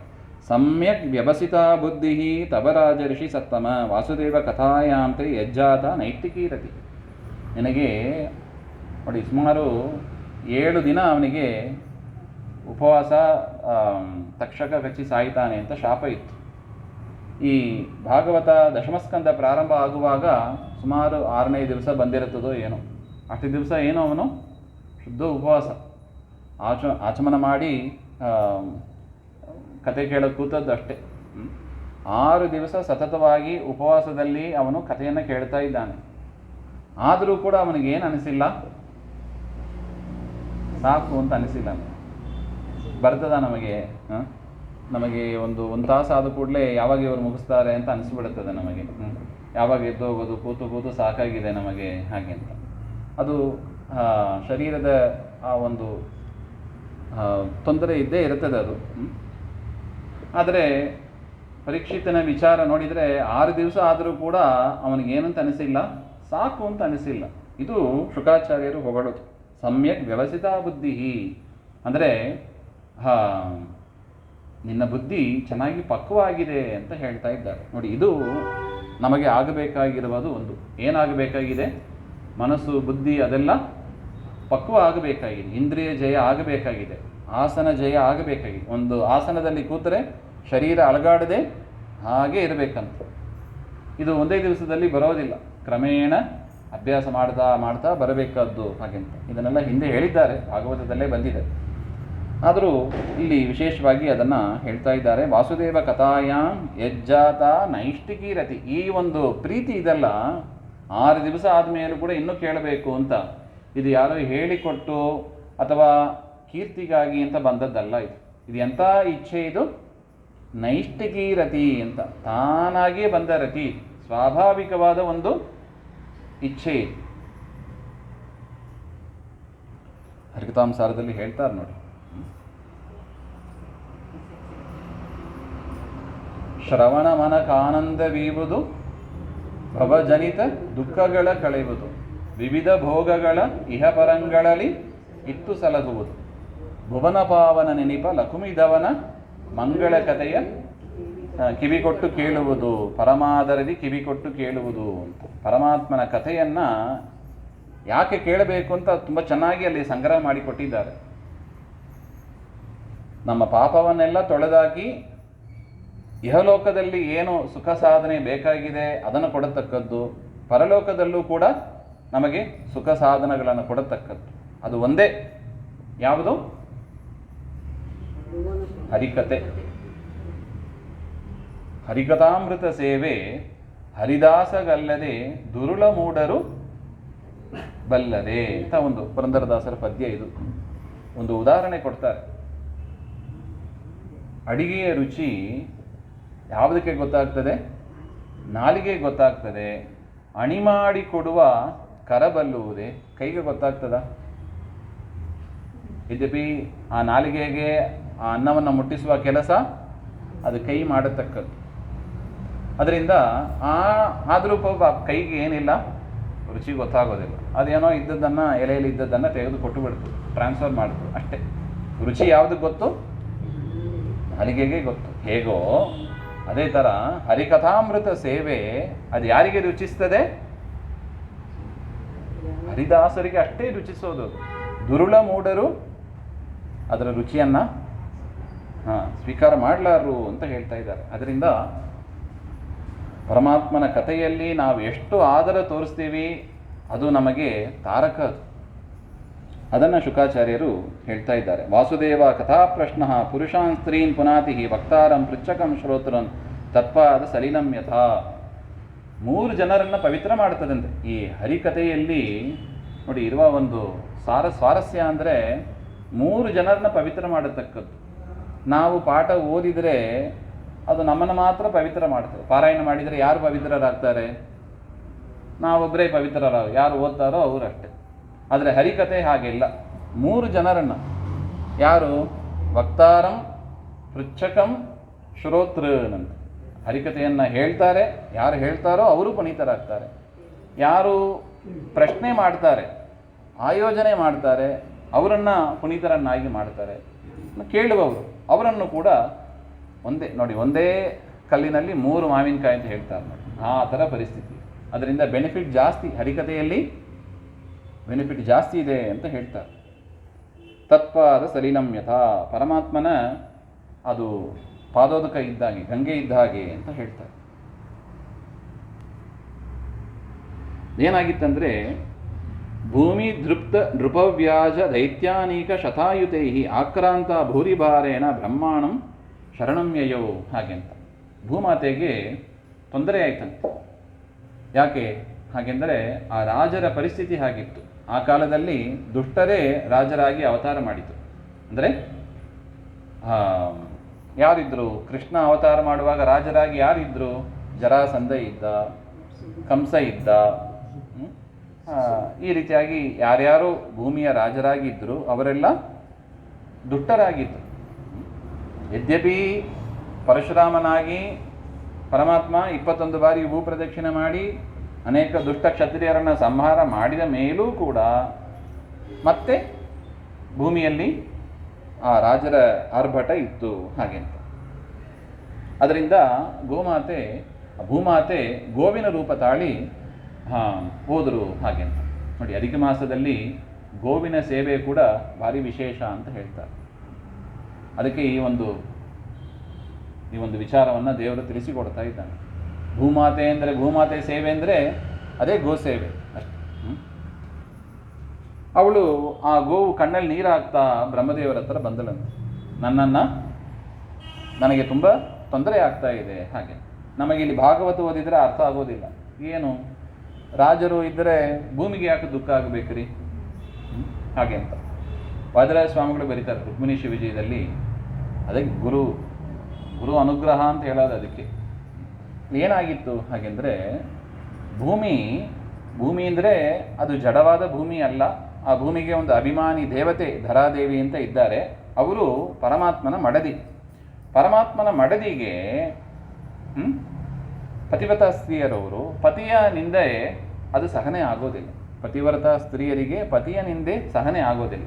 ಇವರೆಲ್ಲ ದುಷ್ಟ ರಾಜರು ಯಾರ ನಿಂದೆ ಮಾಡ್ತಾ ಇರ್ತಾರೆ? ಹರಿ ನಿಂದೆ ಮಾಡ್ತಾ ಇರ್ತಾರೆ. ಅದರಿಂದ ಭೂಮಾತೆಗೆ ತೊಂದರೆ ಆಯಿತು. ಸರಿ ಹೋಯ್ತಾ ಲೆಕ್ಕಾಚಾರ? ನೋಡಿ, ಇದು ಗುರು ಹೇಳಿದ್ರೇ ನಮಗೆ ಅರ್ಥ ಆಗೋದು. ಮಹಾಜ್ಞಾನಿಗಳು ಅಂತ ಹೇಳೋದು ಅದಕ್ಕೆ. ಇಲ್ಲದಿದ್ದರೆ ಭಾಗವತ ಓದಿದ್ರೆ ತಲೆಬುಡ ಅರ್ಥ ಆಗೋದಿಲ್ಲ. ರಾಜರು ಇರೋದಕ್ಕೂ ಭೂಮಿಗೆ ಏನು ಸಂಬಂಧ? ಇದು ಪರಿಸ್ಥಿತಿ ಅಂತ ಆ ಹಿನ್ನೆಲೆಯನ್ನು ತಿಳಿಸಿಕೊಡ್ತಾರೆ ಗುರುಗಳು. ಅದರಿಂದ ಪ್ರಾರ್ಥನೆ ಮಾಡ್ಕೋತಾಳೆ. ಬ್ರಹ್ಮದೇವರು ಕೂಡ ಎಲ್ಲ ದೇವತೆಗಳನ್ನು ಕರೆದುಕೊಂಡು ಕ್ಷೀರಸಾಗರಕ್ಕೆ ಹೋಗಿ ಪರಮಾತ್ಮನಲ್ಲಿ ಪ್ರಾರ್ಥನೆ ಮಾಡಿದಾಗ ಪರಮಾತ್ಮ ತಾನು ಅವತಾರ ಮಾಡ್ತೇನೆ, ನೀವು ಕೂಡ ಅವತಾರ ಮಾಡಿ ಹಾಗೆ ಅಂತ ಅನುಕೂಲವನ್ನು ಮಾಡಿಕೊಡ್ತಾನೆ. ಏನು ಅನುಕೂಲ ಇದರಲ್ಲಿ ಹಾಗೆ ಅಂದರೆ, ದೇವತೆಗಳು ತಮ್ಮ ಯೋಗ್ಯತೆಗೆ ತಕ್ಕಂತೆ ಸಾಧನೆ ಮಾಡಲಿಕ್ಕೆ 2 ಅವತಾರದಲ್ಲಿ ದೇವರು ಅನುಕೂಲ ಮಾಡಿಕೊಡ್ತಾನಂತೆ. ಯಾವುದದು? ಒಂದು ರಾಮಾವತಾರ, ಒಂದು ಕೃಷ್ಣಾವತಾರ. ಎಲ್ಲ ದೇವತೆಗಳು ಭೂಮಿಗೆ ಬರ್ತಾರೆ. ಅವರಿಗೂ ಸಾಧನೆ ಆಗಬೇಕಾಗಿದೆ. ತಮ್ಮ ಸಾಧನೆಯನ್ನು ಪೂರ್ತಿ ಮಾಡಿಕೊಳ್ಳಿಕ್ಕೆ ಇರುವ ಅವಕಾಶ 2 ನೋಡಿ. ಮತ್ಸ್ಯಾವತಾರ, ಕೂರ್ಮಾವತಾರ, ಅಲ್ಲಿರೋ ದೇವತೆಗಳು ಬಂದರು ಅಂತ ವಿಚಾರ ಇರೋದಿಲ್ಲ. ಬಂದದ್ದು ಒಂದು ರಾಮಾವತಾರದಲ್ಲಿ, ವಾಯುದೇವರು ಹನುಮಂತನಾಗಿ ಬಂದರು. ಈ ರೀತಿಯಾಗಿ ದೊಡ್ಡ ಲಿಸ್ಟೇ ಇದೆ. ಅದೇ ರೀತಿಯಾಗಿ ಇನ್ನೊಂದು ಕೃಷ್ಣಾವತಾರ, ಅಲ್ಲೂ ಕೂಡ ದೇವರು ಅವಕಾಶ ಮಾಡಿ ಕೊಡ್ತಾ ಇದ್ದಾನೆ. ಇದರಿಂದ ನಮಗೆ ಒಂದು ಪಾಠ ಏನು? ಗಾಳಿ ಬಂದ ಕೈಯಲ್ಲಿ ಧೂಳಿಕೊಳ್ಳಿರೋ. ಏನು? ಹರಿಕೊಟ್ಟ ಕಾಲಕ್ಕೆ ಉಣಲಿಲ್ಲ, ಹರಿ ಕೊಡದ ಕಾಲಕ್ಕೆ ಬಾಯಿ ಬಿಡುವೆಲ್ಲೋ ಪ್ರಾಣಿ. ಎಷ್ಟು ಚಂದ ಇದು ನೋಡಿ, ದಾಸರ ಪದಗಳು. ಮಾನವ ಜನ್ಮ ಬಂದಾಗ ಇದನ್ನು ನಾವು ಸರಿಯಾಗಿ ಉಪಯೋಗಿಸ್ಕೊಳ್ಳದೆ ಹೋದರೆ ಮುಂದೆ ಯಾವ ಜನ್ಮ, ಇದು ಓದಿದರೆ ಗೊತ್ತಾಗ್ತದೆ ನೋಡಿ. ಒಂದೊಂದು ಕತೆ ಯಾರ್ಯಾರಿಗೆ ಹುಟ್ಟುತ್ತಾರೆ ಅಂತ ಹೇಳ್ತಾ ಹೋದ್ರೆ ನಮಗೆ ಯಾವುದೋ ಅಂತ ನಮಗೆ ಈಗಲೇ ಭಯ ಬಂದ್ಬಿಡ್ತದೆ. ಮುಂದಿನ ಜನ್ಮ ಏನೋ ಎತ್ತೋ, ಎಲ್ಲಿ ಹುಟ್ಟುತ್ತೀವೋ ಏನೋ ಅಂತ. ಅದರಿಂದ ಅಧಿಕ ಮಾಸ ಪ್ರಾಪ್ತವಾಗಿದೆ. ವಿಶೇಷವಾಗಿ ಹರಿಕಥೆಯಲ್ಲಿ ನಾವು ಆಸಕ್ತರಾಗಿರಬೇಕು. ಆದರೆ ದೇವತೆಗಳ ಪಾಡು ಇದು. ಹಾಗೆಂದರೆ ಮನುಷ್ಯರ ಪಾಡು ಇನ್ನೇನು ಅಂತ ಹೇಳೋದು. ಅವಕಾಶ ಕೊಟ್ಟಾಗ ಮಾತ್ರ ಸಾಧನೆ. ಅವಕಾಶ ಕೊಟ್ಟಿಲ್ಲ, ಆಮೇಲೆ ಬಾಯಿ ಬಿಟ್ಟರು ಉಪಯೋಗ ಇಲ್ಲ. ಅದರಿಂದ ಅವಕಾಶ ಕೊಟ್ಟಾಗ ಇದನ್ನು ನಾವು ಸರಿಯಾಗಿ ಉಪಯೋಗಿಸ್ಕೋಬೇಕು ಎಂಬ ಒಂದು ವಿಚಾರವೂ ಕೂಡ ಇಲ್ಲಿದೆ. ಆಯಿತು ಅಂತ ದೇವತೆಗಳೆಲ್ಲ ಅವತಾರ ಮಾಡ್ತಾರೆ. ಬ್ರಹ್ಮದೇವರಿಗೆ, ಗರುಡ ದೇವರಿಗೆ ಅವತಾರ ಇಲ್ಲ. ಅವರು ಹಾಗೇ ಇರ್ತಾರೆ, ಹಾಗೇ ಭೂಮಿಗೂ ಬರ್ತಾರೆ. ಪರಮಾತ್ಮನ ಸೇವೆ ಅವರಿಗೆ ಹಾಗೇ ಆಗ್ತದೆ. ಉಳಿದ ದೇವತೆಗಳು ಅವತಾರ ಮಾಡ್ತಾರೆ ಅಂತ. ವಾಯುದೇವರು ಭೀಮಸೇನನಾಗಿ ಬರ್ತಾರೆ. ರುದ್ರದೇವರು ಅಶ್ವತ್ಥಾಮರಾಗಿ, ದುರ್ವಾಸರಾಗಿ ಈಗ ನೋಡಿದ್ದೇವೆ, ಅವರೆಲ್ಲ ಬರ್ತಾರೆ. ಹಾಗೆ ಈ ರೀತಿಯಾಗಿ ಅನೇಕ ದೇವತೆಗಳು ತಾವು ಅವತಾರ ಮಾಡಿ ಸೇವೆಯನ್ನು ಮಾಡ್ತಾರೆ. ಶೇಷದೇವರು ಬಲರಾಮನಾಗಿ ಬರ್ತಾರೆ. ಹಾಗೆಂತರ ಇಲ್ಲಿ ಆಚಾರ್ಯರು ತಾತ್ಪರ್ಯ ನಿರ್ಣಯದಲ್ಲಿ ಒಂದು ವಿಚಾರ ಹೇಳ್ತಾರೆ. ರಾಮಾಯಣದಲ್ಲಿ ಅಲ್ಲೂ ಕೂಡ ದೇವತೆಗಳು ಬಂದಿದ್ದಾರೆ. ಒಂದು ಸಾಕಾಗಿತ್ತಲ್ವ, 2 ಯಾಕೆ? ಒಂದು ಚಾನ್ಸ್ ಕೊಟ್ಟರೆ ಸಾಕಪ್ಪ. ರಾಮಾಯಣದಲ್ಲಿ ಕೊಟ್ಟಾಗಿದೆ, ಅಥವಾ ರಾಮಾಯಣದಲ್ಲಿ ಬೇಡ, ಇಲ್ಲಿ ಯಾಕೆ ಕೊಡಬೇಕಾಗಿತ್ತು? ಹಾಗೆಂದರೆ ಯಾವ ಆಚಾರ್ಯರು ಇದಕ್ಕೆ ಉತ್ತರ ಕೊಟ್ಟದ್ದಲ್ಲ. ಇದಕ್ಕೆ ಉತ್ತರ ಕೊಟ್ಟ ಏಕೈಕ ಆಚಾರ್ಯರು ಅಂದರೆ ಶ್ರೀಮನ್ ಮಧ್ವಾಚಾರ್ಯರು. ಏನು ಉತ್ತರ ಕೊಟ್ಟಿರ್ಬೋದು? ಹಾಗೆಂದರೆ ನೋಡಿ, ಆ ರಾಮಾಯಣ ಕಾಲದಲ್ಲಿ ಯಾರು ಅಧಿಕ ಸೇವೆ ಮಾಡಿದ್ದಾರೆ, ಅಥವಾ ಯಾರ ಸೇವೆ ಒಂದು ಯೋಗ್ಯತೆ ಅಂತ ಇದೆ ನೋಡಿ. ಕೆಲವರು ಯೋಗ್ಯತೆ ಮೀರಿ ಮಾಡಿರ್ತಾರೆ, ಕೆಲವರು ಯೋಗ್ಯತೆಗಿಂತ ಕಡಿಮೆ ಆಗಿರುತ್ತದೆ. ಅವ್ರಿಗೆ ಏನು ಮಾಡಬೇಕಾಗಿದೆ? ಇನ್ನೊಂದು ಅವಕಾಶ ಕೊಡಬೇಕಾಗಿದೆ. ದೇವರು ಎಷ್ಟು ಕರುಣಾಳು ಎಂಬ ಅದಕ್ಕೆ ಇದೊಂದು ಸಾಕ್ಷಿ ನೋಡಿ. ಕರುಣಾಸಂಧಿಯಲ್ಲಿ ಈ ವಿಷಯನೆಲ್ಲ ಸೇರಿಸ್ಕೋಬೇಕು ನಾವು. ಕರುಣಾಪೂರ್ಣ ವರಪ್ರದ ಚರಿತಂ ಜ್ಞಾಪಯ ಮೇತೆ. ಅದರಿಂದ ಅದಕ್ಕೂ ಇದಕ್ಕೂ ಲಿಂಕ್ ಮಾಡಿ ತೋರಿಸಿದ ಏಕೈಕ ಆಚಾರ್ಯರು ಅಂದರೆ ಶ್ರೀಮನ್ ಮಧ್ವಾಚಾರ್ಯರು. ಅಲ್ಲಿ ಈ ಶೇಷದೇವರು ಅಲ್ಲಿ ಬಂದಿದ್ದರು, ಲಕ್ಷ್ಮಣನಾಗಿ ಇದ್ದರು. ಏನಾಗಿದ್ದು? ಯೋಗ್ಯತೆ ಮೀರಿ ಪುಣ್ಯ ಆಗಿತ್ತು. ಒಂದು ಲೋಟದಲ್ಲಿ ಎಷ್ಟು ನೀರು ಇಡಿಸ್ಬೋದೋ ಅಷ್ಟೇ ಇಡಿಸ್ಬೋದು. ಯೋಗ್ಯತೆ ಮೀರಿದರೆ ಏನಾಗ್ತದೆ? ಚೆಲ್ಲು ಹೋಗ್ತದೆ. ಅದೇ ಥರ ಅವನಿಂದ ಸಹನೆ ಮಾಡಿಕೊಳ್ಳಿಕ್ಕೆ ಆಗಿಲ್ಲ ಶೇಷದೇವರಿಂದ. ಕೆಟ್ಟ ಕೆಲಸಗಳು ಮಾಡಿಸಿ ಏನು ಮಾಡ್ತಾನೆ ದೇವರು? ಕೆಳಗೆ ಮಾಡಿಸ್ಬಿಡ್ತಾನೆ. ಅದಕ್ಕೆ ದೇವರಿಗೆ ಏದಮಾನ ದ್ವಿಟ್ ಅಂತ ಒಂದು ಹೆಸರು, ವೇದದಲ್ಲಿ ಇರುವ ಹೆಸರು ಅದು. ಏದಮಾನ ದ್ವಿಟ್ ಅಂದರೆ ಏನು ಅರ್ಥ? ಏದಮಾನ ಅಂದರೆ ಬೆಳೆಯೋದು. ಬೆಳೆಯೋವರನ್ನು ಕಂಡ್ರೆ ದ್ವೇಷಿಗಳು ಅಂತ, ಬೆಳೆಯೋವರನ್ನು ದ್ವೇಷ ಮಾಡುವವ ಅಂತ ಅರ್ಥ. ಮೇಲ್ನೋಟಕ್ಕೆ ನೋಡಿದರೆ ದೇವರು ಬೆಳೆಯೋವರನ್ನು ಕಂಡ್ರೆ ಅವನಿಗೆ ಸಹನೆ ಆಗೋದಿಲ್ಲ, ತುಳಿದಾಕ್ಬಿಡ್ತಾನೆ, ಹಾಗೆಂತ ವ್ಯಾಖ್ಯಾನ ಮಾಡ್ತಾರೆ. ಬೇರೆಯವರು ಮಾಡಿದ ವ್ಯಾಖ್ಯಾನ ಅಂದರೆ ಹೀಗೆ. ಈ ವ್ಯಾಖ್ಯಾನ ಕೇಳಿದರೆ ದೇವರಲ್ಲಿ ಭಕ್ತಿ ಬರುತ್ತದ? ನಾವೇ ವಾಸಿ ದೇವರಿಗಿಂತ ಅಂತ ಅನಿಸ್ಬಿಡುತ್ತದೆ ಅಲ್ವಾ? ಏನೋ ದೇವರಂತೀರಿ, ಏದಮಾನದ್ಬಿಟ್ಟು ಅಂತ ಹೇಳ್ತೀರಿ, ಇದೆಲ್ಲ ಹೆಂಗೆ ಕೂಡಿಸೋದು? ಅದಕ್ಕೆ ಅಂತೆ ಸಿದ್ಧಸ್ತು ಸಿದ್ಧಾಂತಃ ಮಧ್ವಸ್ಯ ಆಗಮ ಏವಹಿ ಅಂತ. ಆಚಾರ್ಯರು ಅವತಾರ ಮಾಡಲಿಕ್ಕೆ ಮುಂಚೆ ಹಿಂದಿನವರ ಕೈಯಲ್ಲಿ ವೇದ ಹೋಯಿತು. ವೇದ ಹೋದರೆ ಅದು ಏನಾಯಿತು? ಕೋತಿ ಕೈಯಲ್ಲಿ ಸಿಕ್ಕಿದ ಮಾಲೆಯಂತೆ ನಾಶ ಮಾಡಿಬಿಟ್ರು ಅದನ್ನು. ಕೋತಿ ಏನು ಮಾಡ್ತದೆ ಆ ಹಾರವನ್ನು? ಆ ಥರ ಆಯಿತು. ಅಪವ್ಯಾಖ್ಯಾನಗಳೇ. ಇದು ಏನು ಮಾಡೋದು? ಏದಮಾನದ್ಬಿಟ್ಟು ಹಾಗೆಂದರೆ ಆಚಾರ್ಯರು ಎಷ್ಟು ಸುಂದರವಾಗಿ ಹೇಳ್ತಾರೆ ನೋಡಿ. ಏದಮಾನ ದ್ವಿಟ್ ಅಂದರೆ ಏನು? ಯಾರು ಯೋಗ್ಯತೆ ಮೀರಿ ಪುಣ್ಯ ಮಾಡಿರ್ತಾರೆ, ಬೆಳೆದಿರ್ತಾರೆ, ಅದು ಅವರಿಗೆ ಸಹನೆ ಆಗೋದಿಲ್ಲ, ಅದನ್ನು ಕರೆಕ್ಟಾಗಿ ತಂದು ಇಟ್ಟವ ಹಾಗೆ ಅಂತ ಹೇಳ್ತಾರೆ. ಇದಕ್ಕೊಂದು ಉದಾಹರಣೆ ಇಲ್ಲೇ ನಾವು ನೋಡ್ಬೋದು. ಈ ರೇವತಿ ಅಂತ ಬಲರಾಮನ ಹೆಂಡತಿ ಇದ್ದಾರೆ.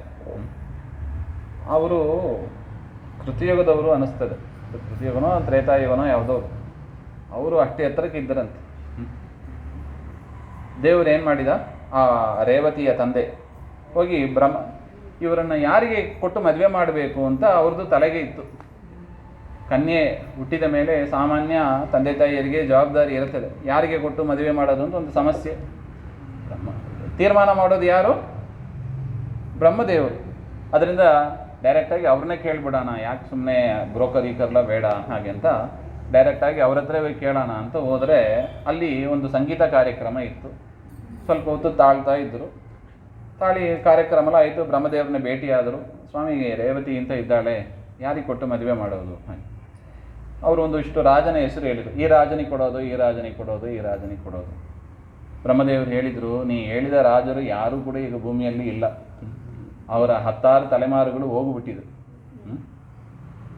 ಅಲ್ಲ, ಹೇಗೆ ಸ್ವಾಮಿ ಅಂದರೆ ಇದೆ, ಬ್ರಹ್ಮಮಾನಾಂಬ ಅದು ಬೇರೆ, ಅಲ್ಲಿರುವ ಒಂದು ಕ್ಷಣ ಇಲ್ಲಿ ಸಾವಿರಾರು ವರ್ಷಗಳು ಉರುಳಿ ಹೋಗಿರುತ್ತದೆ, ಅಷ್ಟು ಕ್ಯಾಲೆಂಡರಲ್ಲಿ ವ್ಯತ್ಯಾಸ ಇರುತ್ತದೆ. ಅದರಿಂದ ಈಗ ಬಲರಾಮ ಅಂತ ಒಬ್ಬ ಇದ್ದಾನೆ, ಕೃಷ್ಣನ ಅಣ್ಣ, ಅವನಿಗೆ ಕೊಟ್ಟು ಮದುವೆ ಮಾಡು ಅಂತ ಹೇಳ್ತಾರೆ. ಅವ್ರು ನೋಡಿದರೆ ಆಯಿತು ಅಂತ ಬರ್ತಾರೆ. ಅವ್ರು ನೋಡಿದರೆ ಅಷ್ಟು ಎತ್ತರಕ್ಕೆ ಇದ್ದಾರೆ.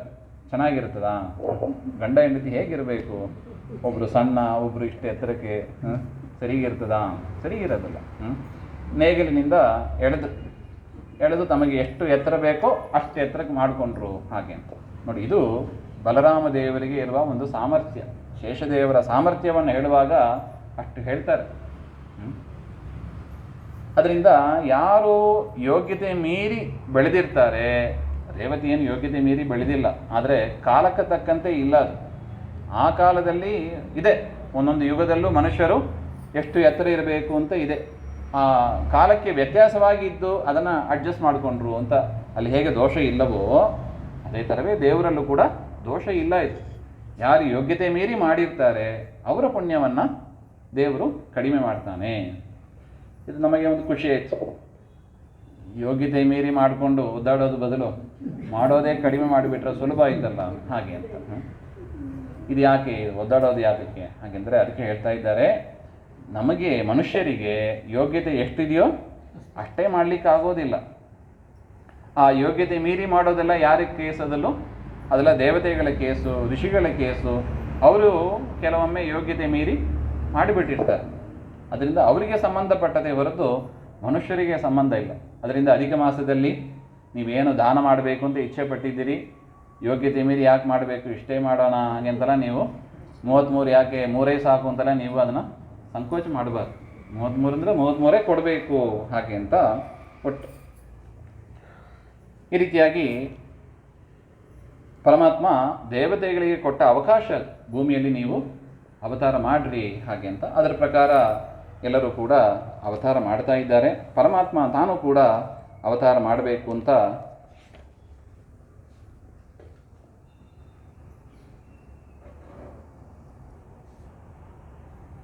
ಭಗವಾನಪಿ ವಿಶ್ವಾತ್ಮ ವಿದಿತ್ವಾ ಕಂಬಸಜಂ ಭಯಂ ಯದೂನಾಂ ನಿಜನಾಥಾನಾಂ ಯೋಗಮಾಯಾಂ ಸಮಾಧಿಶತ್. ಒಂದು ಮಾತು ಹೇಳ್ತಾರೆ. ಆ ಸಂದರ್ಭದಲ್ಲಿ ಏನಿತ್ತು ಅಂದರೆ, ವಸುದೇವ ದೇವಕಿಯರು ಅಂತ ಅವರ ವಿವಾಹದ ಸಂದರ್ಭ. ಕಂಸನ ಸಹೋದರಿ ದೇವಕಿ ಅಂತ ತನ್ನ ಸಹೋದರಿಯ ಮದುವೆಯ ಸಂದರ್ಭದಲ್ಲಿ ತಾನೇ ರಥವನ್ನು ಓಡಿಸಿಕೊಂಡು ಪತಿಯ ಮನೆಗೆ ಗೃಹ ಪ್ರವೇಶ ಮಾಡಿಸ್ಬೇಕಲ್ಲ, ಗೃಹ ಪ್ರವೇಶ ಮಾಡಿಸುವುದಕ್ಕಾಗಿ ಹೋಗ್ತಾನೆ. ಆಗ ಅಶರೀರವಾಣಿ ಆಗ್ತದೆ, ಮೂರ್ಖ, ನೀ ಯಾರನ್ನ ರಥದಲ್ಲಿ ಕುಡಿಸಿಕೊಂಡು ಕರ್ಕೊಂಡು ಹೋಗ್ತಾ ಇದ್ದಿ, ಅವರಲ್ಲಿ ಹುಟ್ಟುವ 8ನೇ ಮಗುವೇ ನಿನಗೆ ಮಾರಕ ಹಾಗೆ ಅಂತ ಅಶರೀರವಾಣಿ ಆಯಿತು.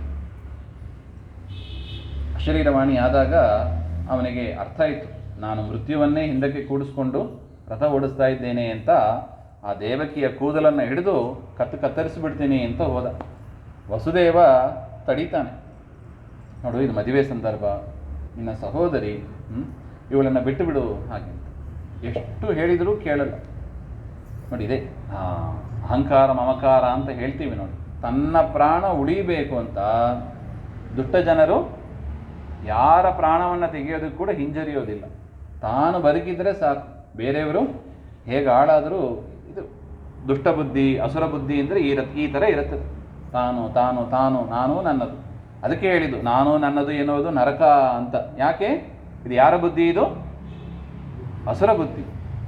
ಅಸುರ ಬುದ್ಧಿ ನಮ್ಮಲ್ಲಿ ಇರಬೇಕು ಇರಬಾರ್ದು ಅಂತ ನಮಗೆ ಬಿಟ್ಟದ್ದು ಅದು. ಮತ್ತೆ ಅಸುರ ಬುದ್ಧಿ ಬಿಡಬೇಕು ಅಂತ ಕೃಷ್ಣನ ಉಪದೇಶ. ನಾನು ನನ್ನದು ಬಾದನ ಬಿಡಬೇಕು, ಅಹಂಕಾರ ಮಮಕಾರ ಬಿಡಬೇಕು. ಅವನು ಒಪ್ಪಲಿಲ್ಲ. ಮತ್ತೆ ಹೇಳ್ತಾನೆ, ವಸುದೇವ ಹೇಳ್ತಾನೆ, ನನ್ನಲ್ಲಿ ನಿನಗೆ ಇವಳಿಂದ ಭಯ ಇಲ್ಲ, ಇವಳಿಂದ ಹುಟ್ಟುವ ಮಕ್ಕಳಿಂದ ತಾನೇ ಭಯ. ಇವರಲ್ಲಿ ಹುಟ್ಟುವ ಮಕ್ಕಳನ್ನೆಲ್ಲ ನಾನು ನಿನಗೆ ಒಪ್ಪಿಸ್ತೇನೆ, ನೀ ಏನು ಮಾಡ್ತೀಯ ಮಾಡ್ಕೋ ಹಾಗೆ. ಅವನಿಗೆ ಆಯಿತು ಅಂತ ಅನಿಸ್ತು. ಸುಮ್ಮನೆ ಇವಳನ್ನ ಯಾಕೆ ಕೊಲ್ಲಬೇಕು, ಇವಳಿಂದ ನನಗೇನು ಮೃತ್ಯು ಇಲ್ಲ. ಅಶರೀರವಾಣಿ ಹೇಳಿದ್ದು ಹಾಗೆ. ಆಯಿತು ಅಂತ ಹೇಳಿ ಬಿಟ್ಟು ಬಿಡ್ತಾನೆ. ಸಾಕು ಅಂತ ಹೇಳಿ ವಸುದೇವ ದೇವಕಿಯನ್ನು ಮನೆಗೆ ಕರ್ಕೊಂಡು ಹೋಗ್ತಾನೆ. ಇಲ್ಲಿ ಅವರನ್ನು ಕಾರಾಗೃಹದಲ್ಲಿ ಹಾಕ್ತಾನೆ. ನಾರದರು ಬಂದು ಹೇಳ್ತಾರೆ. ತದನಂತರ ಕಾರಾಗೃಹದಲ್ಲಿ ಹಾಕ್ತಾನೆ. ಅಲ್ಲಿ ಒಂದೊಂದೇ ಮಕ್ಕಳು ಹುಟ್ಟುತ್ತಾರೆ. 6 ಜನ ಮಕ್ಕಳು ಹುಟ್ಟಿದರು. ಎಲ್ಲರನ್ನು ಕೂಡ ಸಂಹಾರ ಮಾಡ್ತಾನೆ. ನೋಡಿ, ನಾರದರು ಹೇಳಿದರು ನೋಡಿ, 8ನೇ ಮಗುವಿನಿಂದ ಮೃತ್ಯು ಅಂದರೆ ಎಲ್ಲಿಂದ 8? ನೋಡಿ, ಈ ಕಡೆಯಿಂದ ಬಂದ್ರೂ 8 ಆಗ್ತದೆ, ಈ ಕಡೆಯಿಂದ ಬಂದರೂ ಕೂಡ ಮೊದಲನೇ ನಂಬರ್ 8 ಅಂತ ಆಗಿಬಿಡುತ್ತೆ. ಕ್ರಮ ವ್ಯತ್ಯಾಸದಿಂದ ಯಾವುದು ಬೇಕಾದ್ರೆ 8 ಆಗಬಹುದು. ಈ ದೇವತೆಗಳ ಆಟ ನಿನಗೆ ಗೊತ್ತಾಗೋದಿಲ್ಲ. ಈ ಯಾದವರು ಈದವರು ಏನಿದ್ದಾರೆ ಅವರೆಲ್ಲ ದೇವತೆ ಪಕ್ಷಪಾತಿಗಳು. ನಿನ್ನ ಕಡೆ ಇರೋವರೆಲ್ಲ ಅಸುರರು. ಅಸುರರಿಗೂ ದೇವತೆಗಳಿಗೂ ಮೊದಲಿಂದಲೇ ಯುದ್ಧ ಅಂತ ನಿನಗೆ ಗೊತ್ತಿದೆ. ಅದರಿಂದ ಇವ್ರನ್ನೆಲ್ಲ ಸುಮ್ಮನೆ ಬಿಡಬೇಡ ನೀನು ಅಂತ. ದೇವಕಾರ್ಯ ಆಗಬೇಕಾಗಿದೆ. ಅದರಿಂದ ನಾರದರು ಈ ಒಂದು ವಿಚಾರವನ್ನು ಕೂಡ ಹೇಳ್ತಾರೆ. ಅವರು ಹೇಳಿದ ಪ್ರಕಾರ 6 ಜನ ಮಕ್ಕಳನ್ನು ಕೂಡ ಸಂಹಾರ ಮಾಡ್ತಾನೆ ಕಂಸ. ಇನ್ನು 7ನೇದಾಗಿ ಶೇಷದೇವರು ಅವರ ಅವತಾರ ಮಾಡ್ತಾರೆ. ನೋಡಿ, ವಾದಿರಾಜ ಸ್ವಾಮಿಗಳು ಮತ್ತೆ ಹೇಳ್ತಾರೆ, ಪರಮಾತ್ಮ ಶೇಷದೇವರಿಗೆ ಆಜ್ಞೆ ಮಾಡಿದಂತೆ, ನೀನು ಹೋಗು ಹಾಗೆ. ಯಾಕೆ ಹಾಗೆಂದರೆ, ರಾಜರು ತಾವು ಪ್ರಯಾಣ ಮಾಡಬೇಕಂದ್ರೆ ಮೊದಲು ಏನು ಮಾಡ್ತಾರೆ? ಹಾಸಿಗೆ ಮಂಚ ಎಲ್ಲ ಮೊದಲು ಕೊಟ್ಟು ಕಳಿಸ್ತಾರಂತೆ. ಶೇಷದೇವರು ಅಂದರೆ ಪರಮಾತ್ಮನ ಮಂಚ. ಅದರಿಂದ ಹೋಗು, ದೇವಕಿ ಗರ್ಭಕ್ಕೆ ಹೋಗು, ಅಲ್ಲಿ ಹೋಗಿ ಏನು ಸ್ವಚ್ಛ ಗಿಚ್ಚ ಮಾಡಬೇಕು ಎಲ್ಲ ಸ್ವಚ್ಛ ಮಾಡಿರು, ನಾನು ಬರ್ತೀನಿ ಹಾಗೆ ಅಂತ ದೇವರು ಹೇಳಿ ಕಳಿಸಿದ ಅಂತ. ತುಂಬ ಚೆನ್ನಾಗಿದೆ ರುಕ್ಮಿಣೀಶ ವಿಜಯ. ಗುರುಮುಖೇನ ಕೇಳಬೇಕ್ರಿ ಅದೇ. ತದನಂತರ ಪರಮಾತ್ಮ ದುರ್ಗಾದೇವಿಗೆ ಆದೇಶ ಮಾಡ್ತಾನೆ, ನೀನು ಹೋಗಿ ಶೇಷದೇವ 3 ತಿಂಗಳಾಗಿದೆ, ಅವರನ್ನು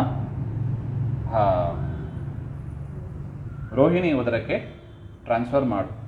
ಅದರಿಂದಲೇ ಅವನಿಗೆ ಸಂಕರ್ಷಣ ಅಂತ. ದುರ್ಗಾದೇವಿ ಕರ್ಷಣೆ ಅಂದರೆ ಎಳೆಯೋದು. ದೇವಕಿ ಉದರದಲ್ಲಿ ಇದ್ದ ಮಗುವನ್ನು ಗರ್ಭದಲ್ಲೇ ಟ್ರಾನ್ಸ್ಫರ್. ನೋಡಿ, ಹಾಸ್ಪಿಟಲಲ್ಲಿ ಟ್ರಾನ್ಸ್ಫರ್ ನೋಡಿದ್ದೀವಿ, ಮಕ್ಕಳು ವ್ಯತ್ಯಾಸ ಆಗ್ತದೆ ಅಂತ. ನಮ್ಮ ದೇವರ ಸರ್ಕಾರಲ್ಲಿ ಗರ್ಭದಲ್ಲೇ ಟ್ರಾನ್ಸ್ಫರ್ ಮಾಡಿಬಿಟ್ರು. ಆಯಿತು ಅಂತ ದುರ್ಗಾದೇವಿಯ ಅವತಾರವೂ ಆಗ್ತದೆ. ಈ ರೀತಿಯಾಗಿ ಪರಮಾತ್ಮ